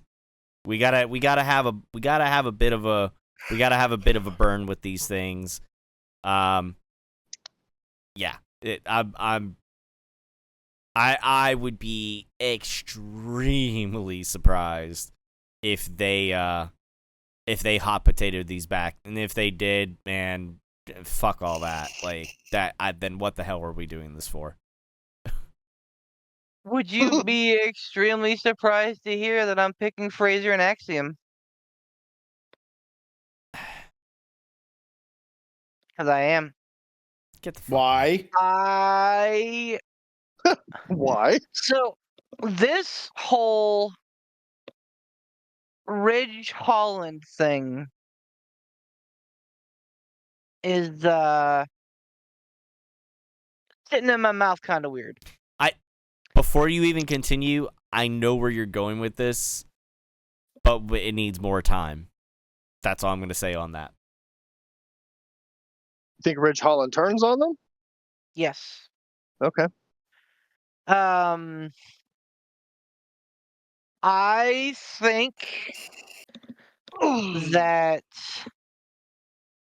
because they've been you say more time, but man, this has been like the slowest burn of slowest burns, man. This has been going on for a long time.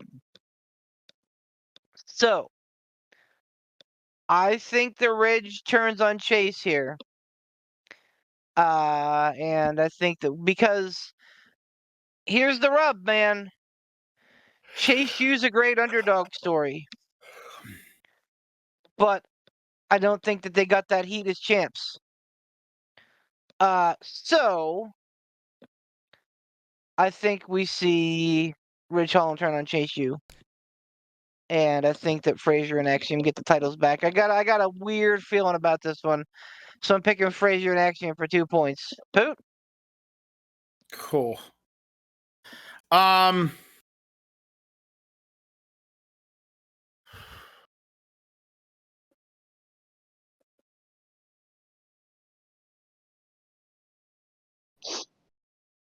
Boy, this is tough because like I've been trying to eyeball NXT more, but I'm still not crazy familiar with a lot of the like more granular side of it.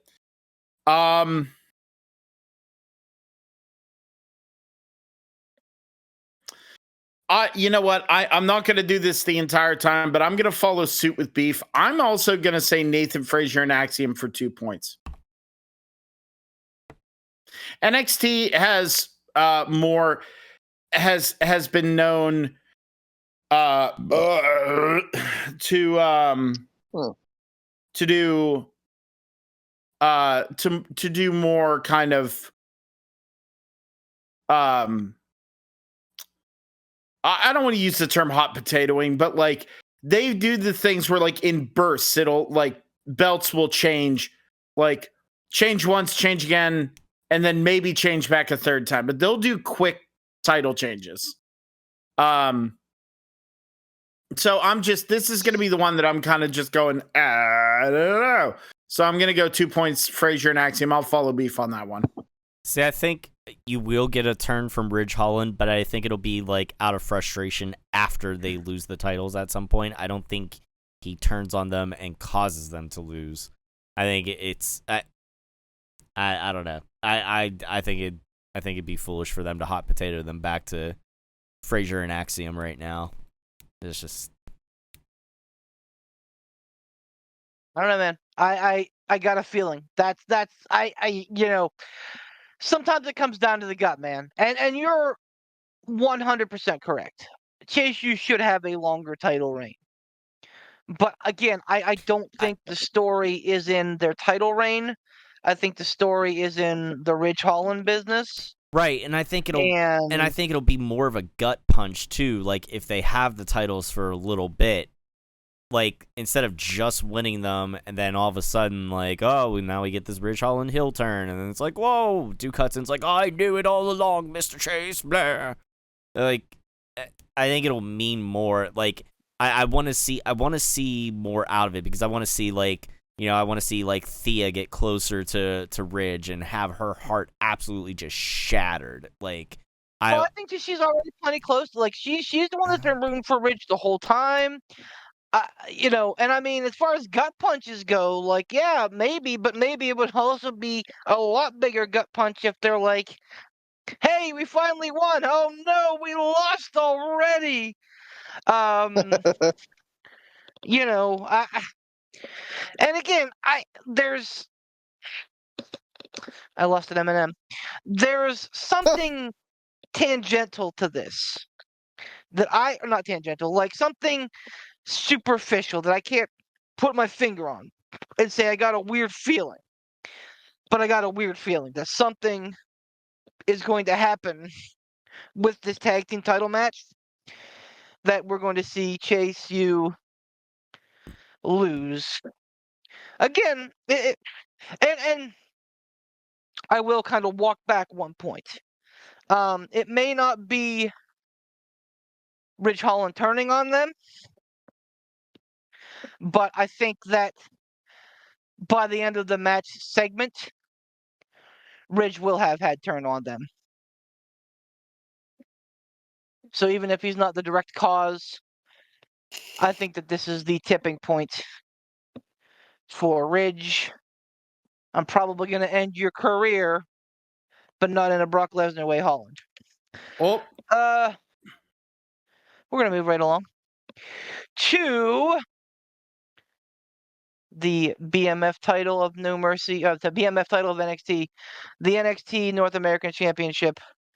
Obafemi defends against Tony D'Angelo and the rest of the family, probably lurking somewhere nearby. Tom, your pick. Of course. I think this is one I was thinking about putting my 1 or 2 pointer on, because I don't know, like they had Tony D'Angelo sniffing around the main title picture. Then they gave him the Heritage Cup for a minute, and that was kind of, I felt like, a consolation prize because reasons. I don't know. Like, I feel like the North American title would be a good thing for Tony, but I feel like they're still trying to build him as a little bit more of a baby face. And I think you need to get some more sympathy on him. I'm not entirely convinced that we don't see this be the upset and be the Dawn that takes out the ruler of NXT. But I think there's another way to go about it. And I don't know that you have the title change here. I'm worried, though, because, kind of a spoiler, I don't have any title changes here on my NXT picks. So with that said, I'm going to go with Obafemi, but I'm going to go for 2 points. Ooh. Give me fucking Obafemi, man. He's a huge fucking deal. And not to say that Tony D'Angelo's not, but I feel like having Obafemi lose to Tony D'Angelo would be a disservice. I think that some point Obafemi has to lose the title, right? Right. It's probably going to be in some fucky like ladder match or some shit where he has like little control over it. Exactly. I just, he's running roughshod over NXT right now, and I'm here for every minute of it. Give me Obafemi. Woo! 6 points. Who? Ooh.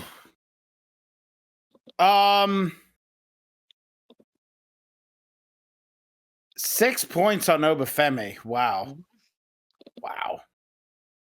How long has Obafemi had the belt? It's been Quite a while. 84 years. It's been a minute. You know what? I'll be the dissenter on this one. 1 point on Tony D'Angelo. And the only reason I'm doing this is, first of all, I'm not going to lie. Part of it is just for the little bit of the intrigue, so we're not just across the board on everything. You know what I mean? Part of it's that.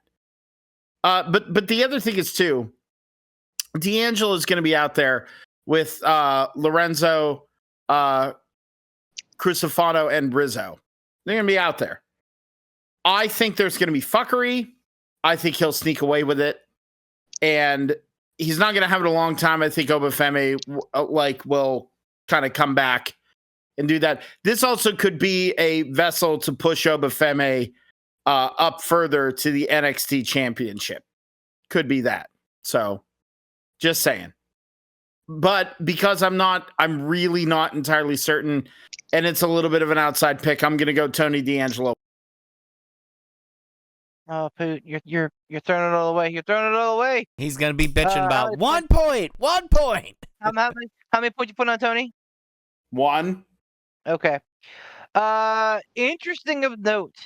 Obafemi's had a title of 231 days. Wesley, who is highly regarded as like the best NXT North American champion ever, was 269. Mello at 273 between 2 reigns. So it is within a month-ish of him being the longest reigning period in NXT history. Like the longest initial like the longest first reign and like the longest combined. Which I think is a fair amalgamation from it. I think he deserves it. So let's give Obafemi his flowers. Let's get him that record. Ransom, who you got? Boba Fett, 6 points. That's not a person in this match. I said it. I've never been more disappointed in you. Kalani Jordan takes on Wendy Chu for the NXT North American Women's Championship. No special anything here. It's just Kalani versus Wendy Chu. Oh, it's my pick. Yes, it is. I think if there was justice in this world, Wendy Chu would beat Kalani Jordan. But because Wendy Chu is not dating Carmelo Hayes, I don't think that that's going to happen. I don't know, man. I just maybe I'm missing the boat with Kalani Jordan. She's an okay athlete. I think she's very rough around the edges. And yes, I know that that's what NXT is for. But I think that you could be putting the title on somebody better suited for it. I think Kalani Jordan's probably going to have her time because, I don't think that her and Melo are going anywhere anytime soon. So, I feel like if Melo continues to improve and be him, that she'll, be along in the for the ride. So I think it should be Wendy Chu, but it's not going to be. The fact that they fucking fed Rosemary to Kalani Jordan this week is just that was insane. Proof that's a thing. I was surprised that they. I'm not surprised that they had Kalani win, but it was. I don't know. I mean, it was awesome to see Rosemary for sure because she is, with very little with very little making it bigger than it should be. I think that she's a TNA legend. Rosemary is. So it was awesome to see her in NXT, but then she lost. So it was fuck. I don't know. Kalani Jordan 4 points just because I think that at some point Saul Rook is probably going to be the person to beat her. And again, I don't see the big deal about Saul either, but like somebody does. So, Poot, who you got? Kalani Jordan, 5 points. Ransom? Oh,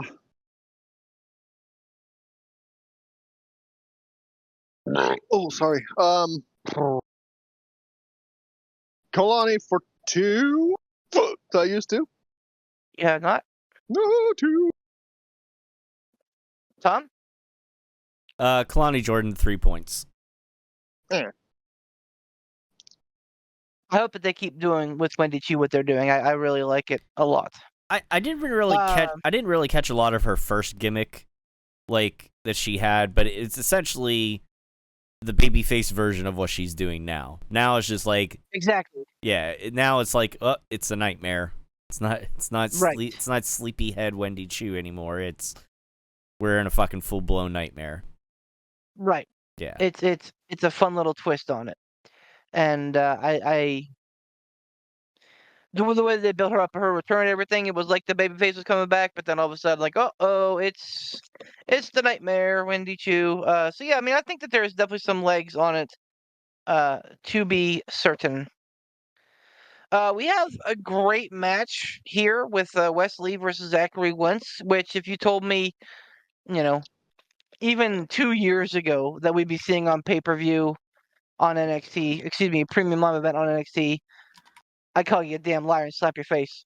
Um, Oh. But here we Then are. he pushed me down the stairs and bonked me on the head. The Rascals are imploding.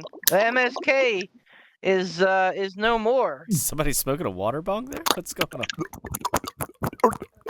This is the millionth time that Ransom has filled up his water bottle on stream. And like usually it's Poot that makes the comment that's like, man, what a great sound.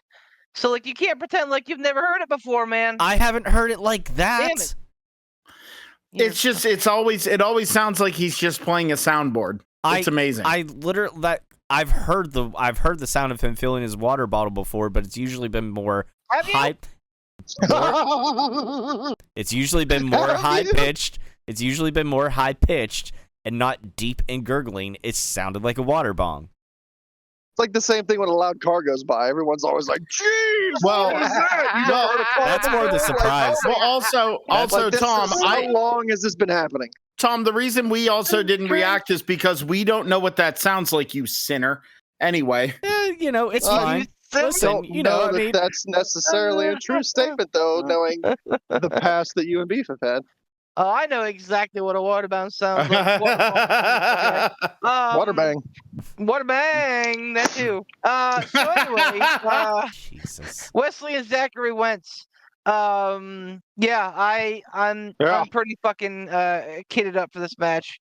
I don't love the direction of Wesley being like the me guy, but I think it was probably necessary to keep his character from being stagnant. So Poot, I'd love to hear your thoughts on this match. What you got? fucking nutsacks. Okay. 12 points. Thoughts. Those are thoughts. I think it's going to be Wesley. I'm going to put 3 points on it. I don't know why, gut feeling, but this match, aside from the fact that they're both insane talents, like absolutely bonkers fucking talent. The fact that they know each other, like really know each other well, that's going to make it a big fucking difference. That takes it from 10 and cranks it up to fucking 19. Like that, it's going to be so good. But I think I'm going to say Wesley comes out on this one. The only reason that I would second guess that is because giving Zachary Wentz the win on this one kind of as like a, hey, sorry, we kind of fucking did some dumb shit. Sorry about that. Oh. Like that's the only thought I have. But this is I think this is beef. If I may, this is a pick'em. I'm gonna say that Wesley 3 points. You may. Branson, Have I used my 2-pointer? you have. You just used it. Did I use my 1 point? No. All right. Well, let's go ahead and slap 1 point on Wesley here, because you know. Do you know what they say? Mhm. Tom. Wesley for 4 points. There's Oof. no reason to have Wesley in this new character, have the legs cut out from underneath him this quickly or anything like that. Plus, if you have him beat Zach Wentz here, then you can also set up for a singles match or something between him and the other guy from the Rascals. I don't even remember his name, but it's not important. Miguel. Yeah, sure, that guy. Yeah, that other jack off. yeah, exactly. Check off. Yeah, it just doesn't make sense for it to go any other way right now. Across the board, Wesley, 3 points. With all due respect, I don't think, put somebody over on a premium live event in front of like thousands of people. I don't think you put somebody over that's not your contractually contracted talent. Bingo. And again, like, I love this whole like NXT thing. I think that this is amazing for the sport, for the brands. Fucking A, like, let's go. I think this is way better than what AEW did with TNA, for the record. But yeah, Wesley is a WWE guy. Zachary Wentz is not. Not to say that he won't be again. He might be. I would love to see an MSK reunion on the main roster. Only for them to get fed to the fucking bloodline like DIY. Bloodline will be gone by then.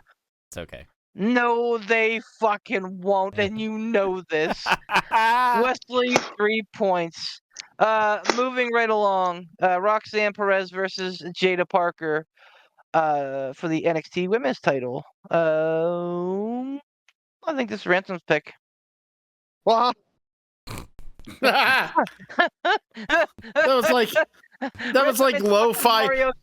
That was like lo-fi Wario. Yeah. Lo-fi Wario. oh, That's the fucking cat. oh no. Fuck if I know, man. Roxanne Perez and who? Jada Parker. Is Roxanne Perez the champion? She is.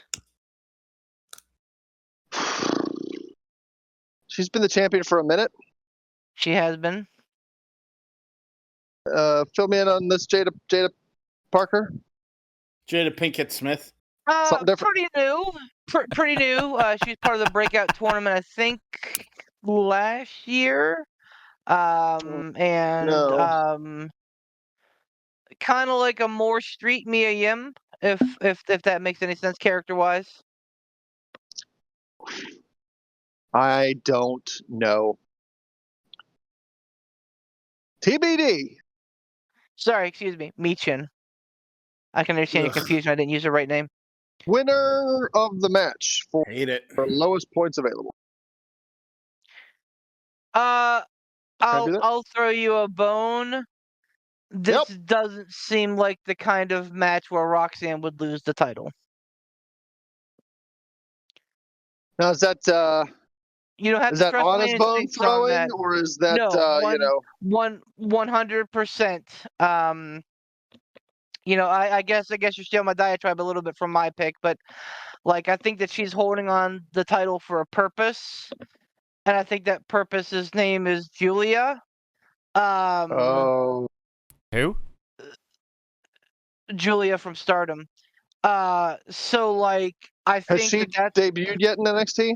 she has not. No, but she just finished up her contractual obligation with Marigold. so Oh, okay. real quick beef. Which she really didn't even have, but like WWE graced her to allow her to help out Rossi. So if anybody did watch NXT, there was like a sit down interview that they were having with Jada Parker, and then like Roxanne came in and kind of took over and was verbally berating her, and Jada was like, basically like, bitch, I'll slap the taste out of your mouth, and Roxanne's like, I wish you smack, and she did. Yep. Okay, I have seen that. Okay, yeah. so hold on. Now after that though, when Roxanne was like laying there, Jada gets up to like walk away, and like you see a different camera angle where she's not quite looking at the camera, she's looking kind of away a little bit off towards the side, and she's like, I don't know what you're doing here, but you can get some too.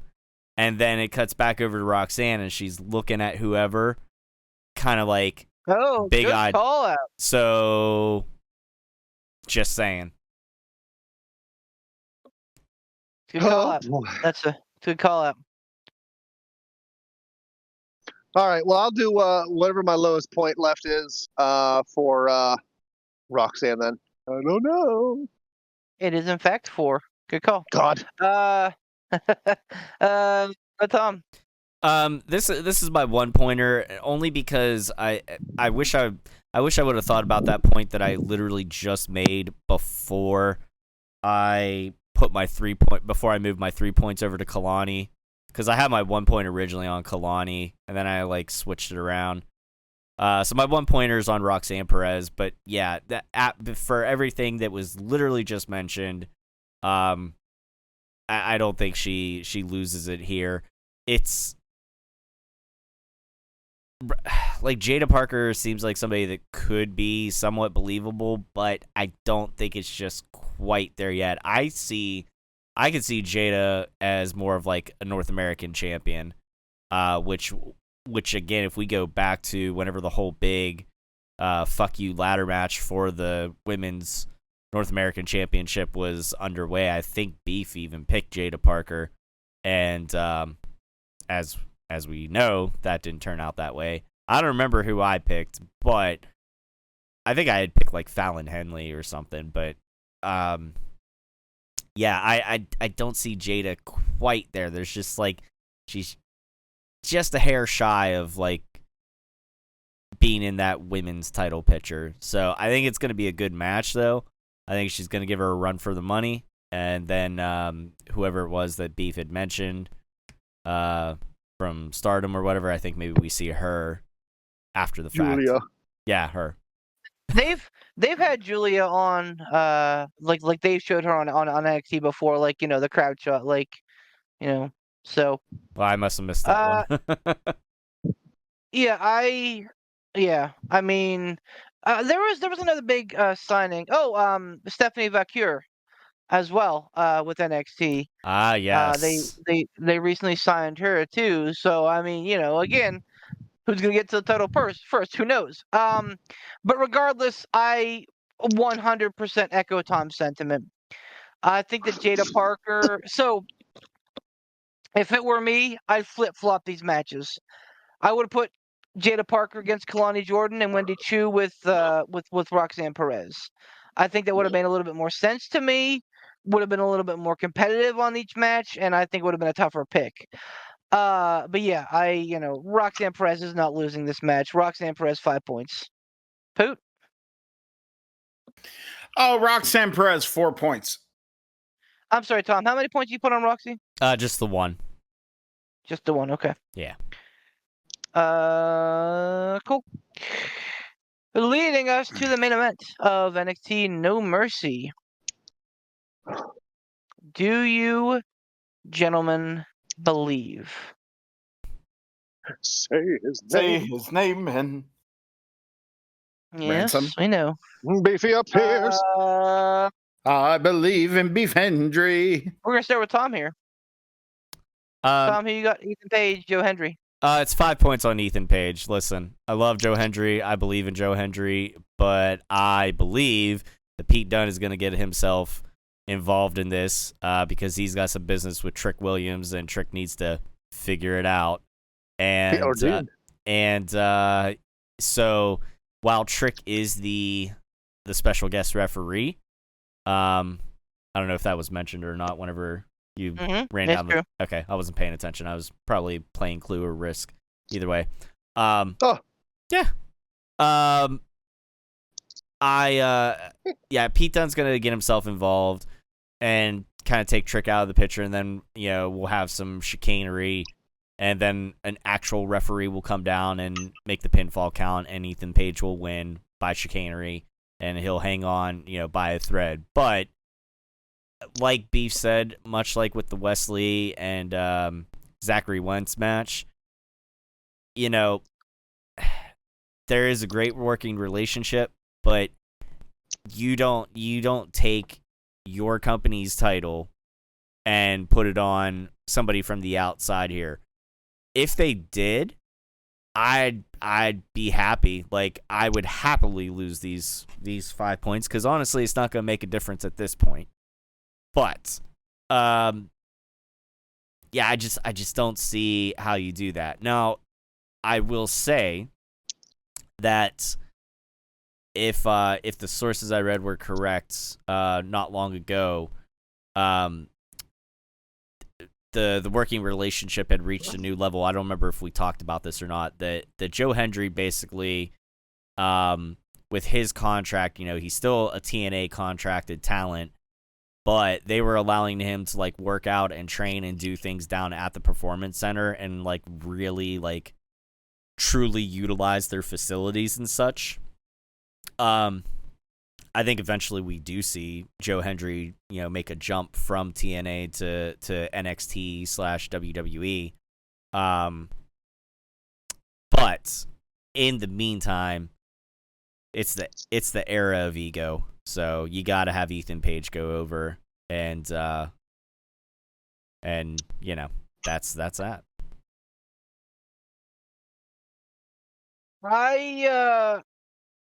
And I did say it, you put the wins with the people that have your contracts. However, Here we fucking go. He's gonna listen, Beef. I was wondering if this was going to be the one. if there was ever a time that they were going to go against that grain, if there was ever a person in the right place, right time, it's Joe Hendry. Where Impact has failed to capitalize on Hendry Mania, NXT has prospered, and they've made him feel every bit the big deal that the internet wants him to be, and he's proving them right, time and time again. I believe in Joe Hendry. I don't think he's gonna win. See, you did the same thing with one of these other picks. You prattled on, I'm pulling a ransom here. You prattled on for 5 minutes just to say that you're going to pick exactly who I thought you were going to pick. And, but, twist and turn, but, however, ... You're right, because I've watched sports shows and I know how picks are made, and it's not just saying the name and a point value. Listen, it's about talking about why we're that pick is important. We're 2.5 hours into this show. Come on, man. I don't give a fuck, and neither do the people who listen to this show. Then why are we even Listen. here? No, I'm saying that they don't care how long the shows are. So I'll prattle until I'm done prattling. Thank you very much. I believe that yes, and that's yes, I think Ethan Page is going to win, but that's why I only put 1 point on it, because I think that there is a very good shot that Joe Hendry could win, because I think that WWE sees him as a little bit of an investment. He's a TNA guy right now, it's true, but he's also the first non-WWE guy, as you mentioned, to come in and be able to come and use their facilities. They're treating him like a main event star. And it is unheard of in this era, in any era, to have a guy come in from a different organization and immediately be treated, especially a contractual guy. The only other person that's been close, how about this? Ric Flair.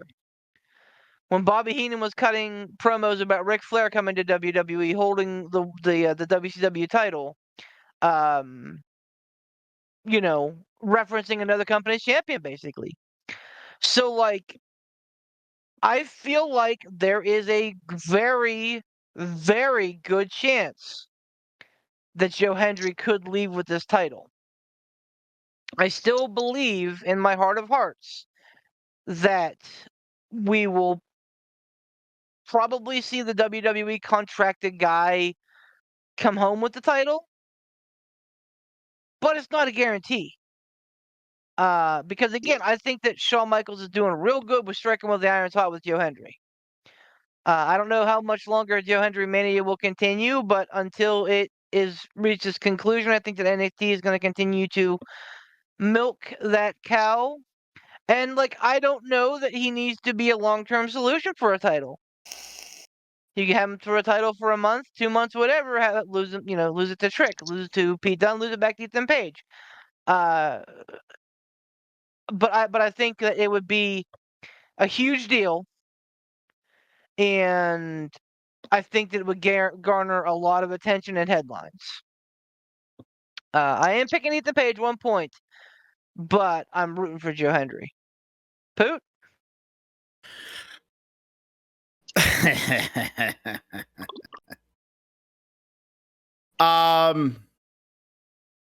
Says to laugh might be premature. I believe in Joe Hendry. I'm going to put 6 points on Joe Hendry. Yeah. Well, congratulations, Amber. I think that, listen, shut the fuck up. The thing is this a stupid pick? Probably. But, having the investment, all the things of like TNA not utilizing what they have, not using the tools at their disposal, not capitalizing on these things. You know who's good at that shit? One Paul Levesque. This is a new time, folks.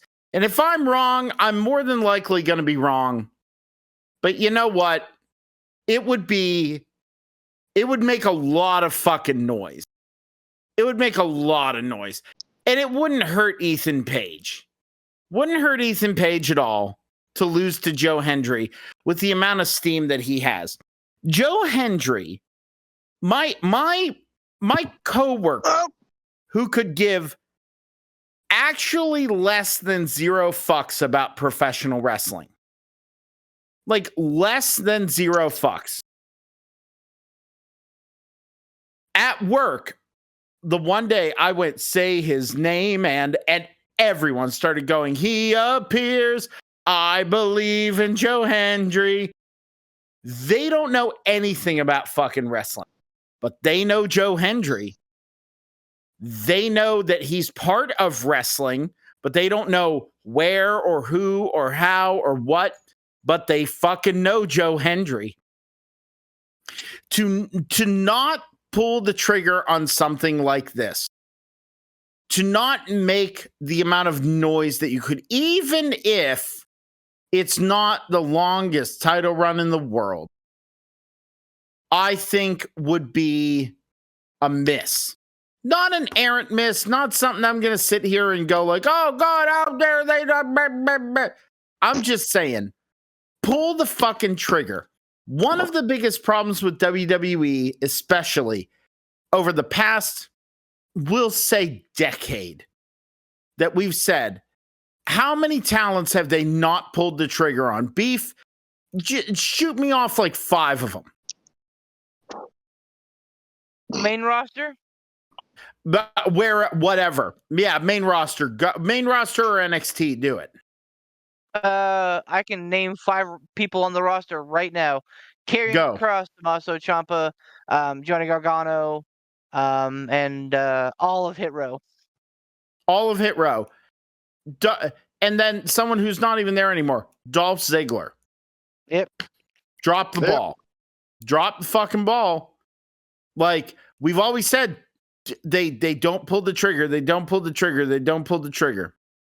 Sure. Would a loss here for Joe Hendry make him even more sympathetic and make people love him even more? Yes. Would a victory here create a shit ton of noise and make people super hyped over Joe Hendry? Yes. that route, would you need to take care of him more and make sure that he was like, so it wasn't like a flame that burned out too quick? Yes, but I think that's worth the shot. I'm not worried about winning the Cruiserweight Championship. I am very happy with how well I have done with my picks, which admittedly, some of it has been just a lot of me Mr. Magooing my way to fucking good choices. I will fully admit that.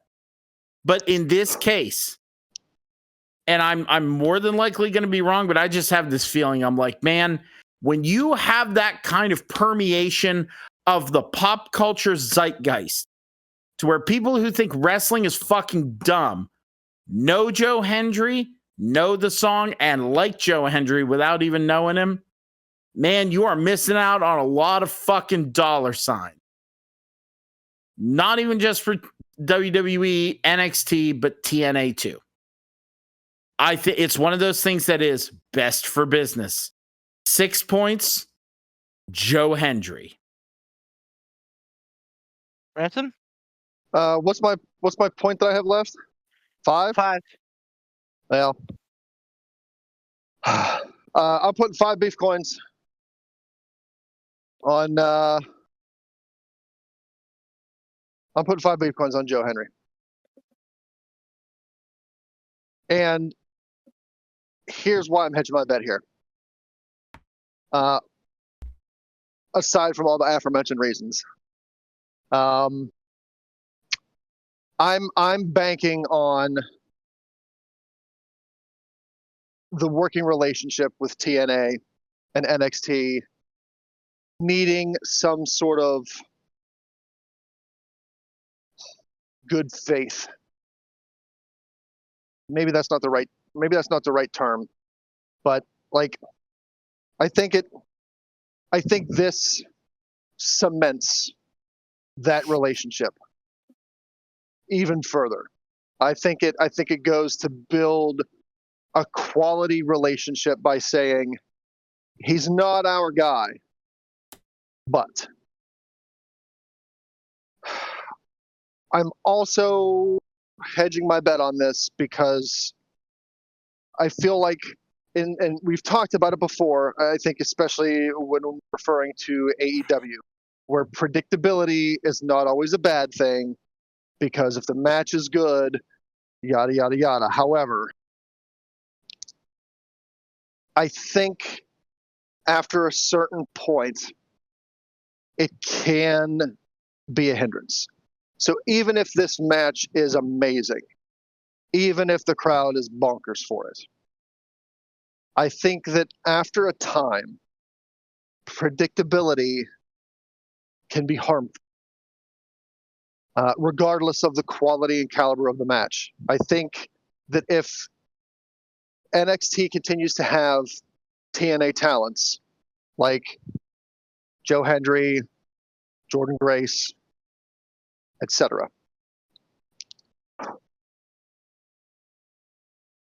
without that chance of what if they do win the title, I think after a while it's just, oh, okay, well, it's a TNA person going up against an NXT person for an NXT title. The NXT person is going to walk away because they're the company person. I think if that thought and that procedure, habit, I don't know, pick a word, pick the word that fills in that blank best. I think if that continues to happen, it can be damaging. Just because everyone's going to look at it and go, well, it's going to be a good match. I'm going to enjoy the match, but I'm not going to be too terribly invested because I know the outcome. It's going to be the NXT person because it's the NXT belt. I think if there was ever a chance that a TNA person could win an NXT title, I think this is it. And I think if Joe Hendry loses this, the odds of that ever happening drop significantly. And I think if that happens, there's not a whole lot of reason to become invested in a TNA person fighting for an NXT title, because everyone's going to go, well, we know how this is going to end. So I'm not 100% confident in this pick. It's more of a, I'm hedging my bet / I'm hopeful, not only because it is Joe Henry, but like I'm hoping that this opens that door even further to say, now I have no idea what's going to happen. Like, the door's been opened. A TNA guy won the NXT championship. So now that predictability is out the window. I have no idea what's going to happen.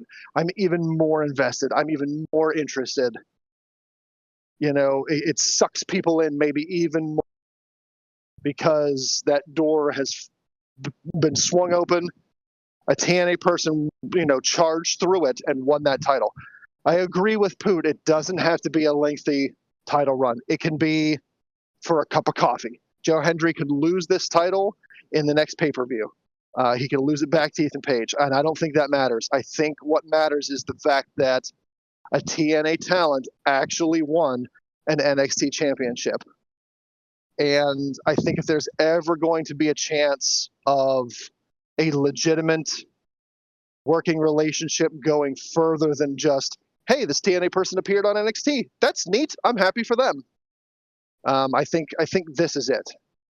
And I think this also kind of goes a long way in that courtship of, you know, when Joe Hendry's contract expires, if WWE wants him, you know, if he does really well as NXT champion, if it makes a lot of waves, if it makes a lot of noise, if it gets a lot more eyes on it, you know, people are real excited.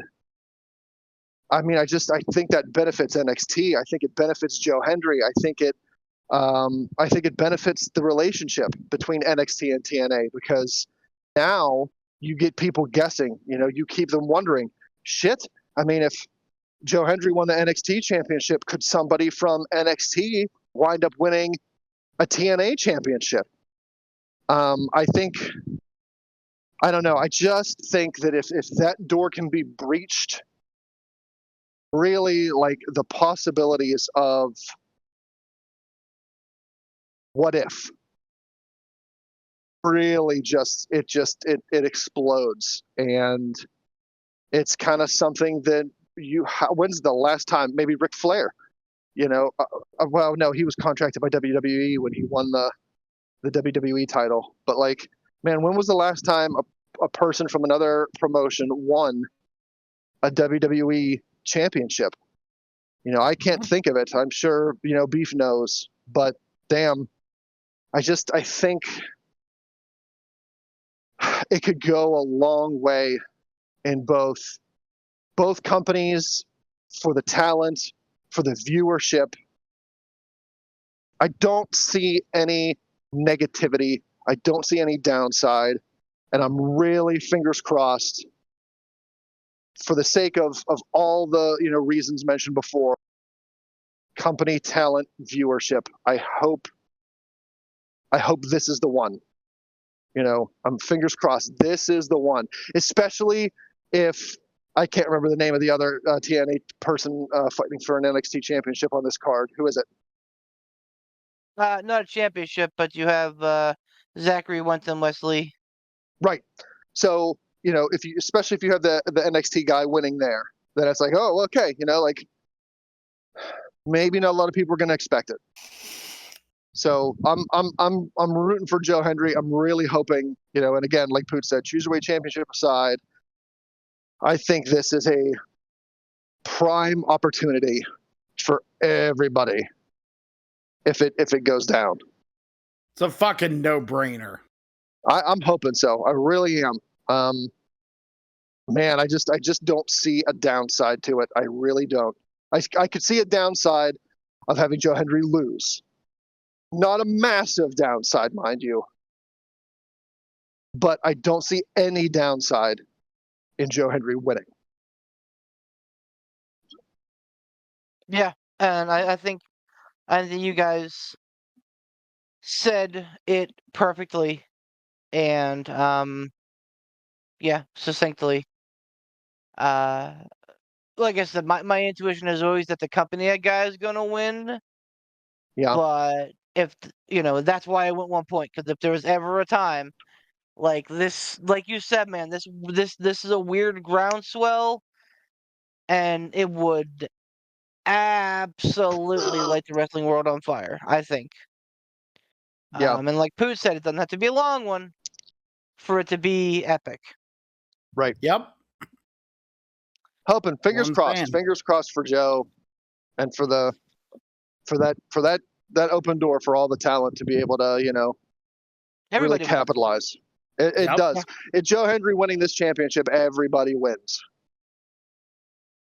Yuppers. Except for Ethan Page, of course. Although I'm sure that he'd make a fucking thing out of it too. So Mm-hmm. that guy's been making fucking mud into donuts for years now. So he'll be okay. He's one that came from AEW, right? He is. He is. Okay. He had a so-so run. Nothing like super exciting or dynamic, but it was not like the worst. Obviously, like with like most AEW talents, we're gonna look at it and go, what could have been. Um, So I know this isn't NXT or WWE or Pix related, but this topic reminded me of this question, and I wanted to ask because I'm sure somebody knows and I don't. Whatever, I can't even remember the guy's name. Whatever happened to the guy that had that that heated promo with Edge, where he called him bug-eyed, and it kind of like went back and forth, and then I never really heard of that guy again. Ricky Starks. Yeah, what's he doing? Faffing waiting out his around. contract. Waiting out his Really? contract. Is that Yep. like kind of like the last time he was relevant was in that promo, and then he just kind of got buried? Well, and I mean, they didn't really bury him. I think Oh, okay. Tony wants to use him. I just think that Ricky has said, I'm going to WWE.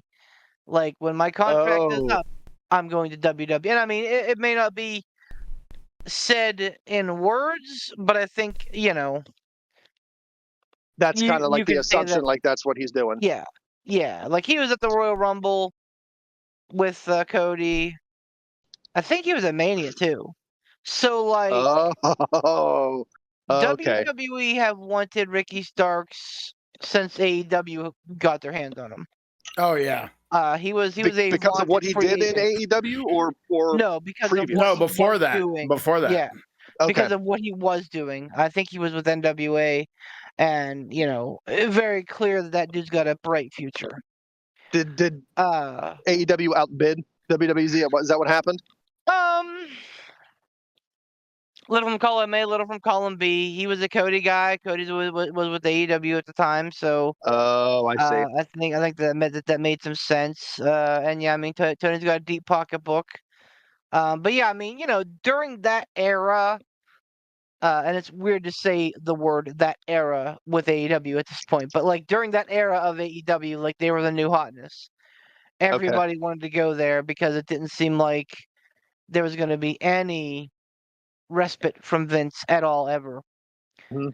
And people were getting over in AEW. Now, obviously, the door has swung the opposite way, where like it's a new regime in WWE, and people. It's very clear that what's happened in AEW is similar to what happened in TNA for a long time, which was that like they had that new car smell, right? Like somebody gets there and they're like, oh sweet, so and so's here, and they're gone. I think that they're doing better with that now. But still, I think you have to be very. I think it at least gives you pause now to say, okay, where am I going to be better utilized? And Okay. if like Tony Khan is like, yeah, man, we'll put you on main roster day one, and Triple H is like, hey, we want you to run through NXT for maybe half a year, like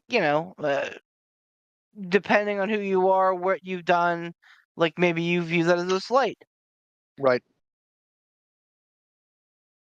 Okay. Yeah, Just kind of curious of where he was. Yep, soon. Soon I think we're gonna get the answer. Same with um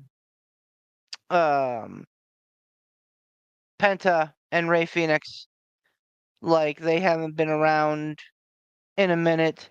They were supposed to be tagging with Pac at All In, and because of their field trip to Orlando, uh, Pac instead teamed up with Claudio and Wheeler Yuta to win the 6-man tag team titles.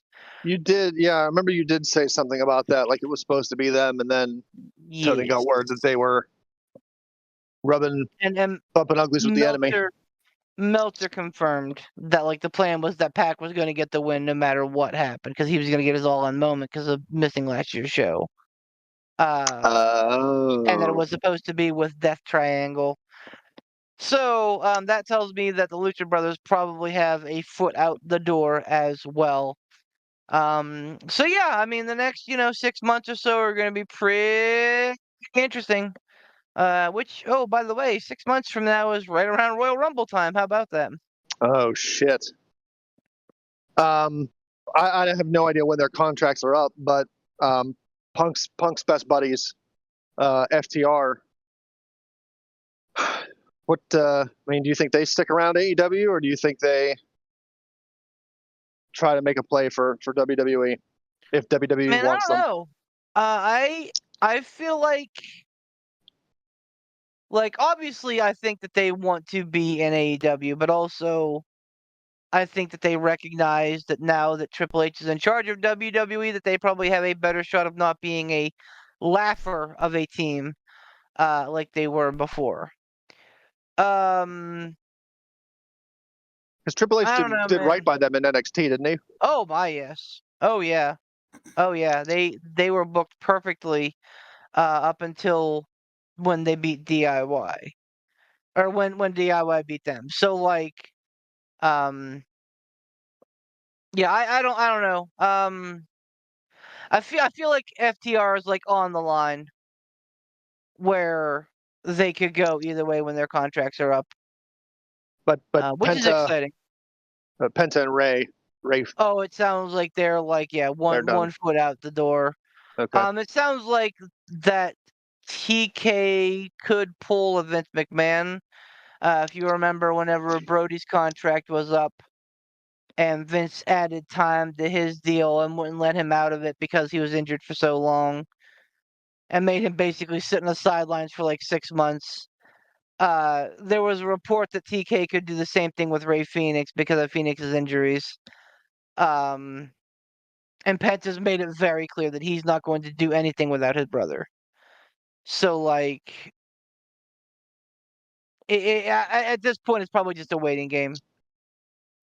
I will say, just to kind of to put a word out, the Casino Gauntlet match was a lot of fun. Um, in a pay-per-view that had MJF versus Osprey and Swerve versus Danielson be incredible matches. Like that match, the Casino Gauntlet match was definitely a standout moment. And I think it did what we've always wanted WWE and Vince McMahon to do, which is have like a lot of really cool surprises and really cool moments. And I think that's widely regarded in the wrestling world as such. And I think that Papa H is probably taking note. So don't be surprised if we get a pretty fun Royal Rumble next year. Woo! Yeah. Do you think that Triple H pays more attention to what AEW is doing and doing well than Vince did? Yes. I think that Triple H, period, has his finger on the pulse of the wrestling network. Like, he is plugged into social media while watching events happen. He said as such. that he's like plugged in to see like what's happening with reactions, not just like in the arena, but also on social media. And I think that that alone sets him apart from Vince and probably Tony Khan, because he is getting like up to the minute like reaction. That way he knows how to. Now I don't know if he's gonna like ever adjust anything on the fly. Mhm. I don't know if that would behoove him, honestly. Right. Like it, because making those knee jerk reactions on a whim like that can sometimes pay off. Usually, not so much. So like, but the fact that he's plugged in, that he's aware, that he sees it, and is aware and understands the impact that it has, is a good sign.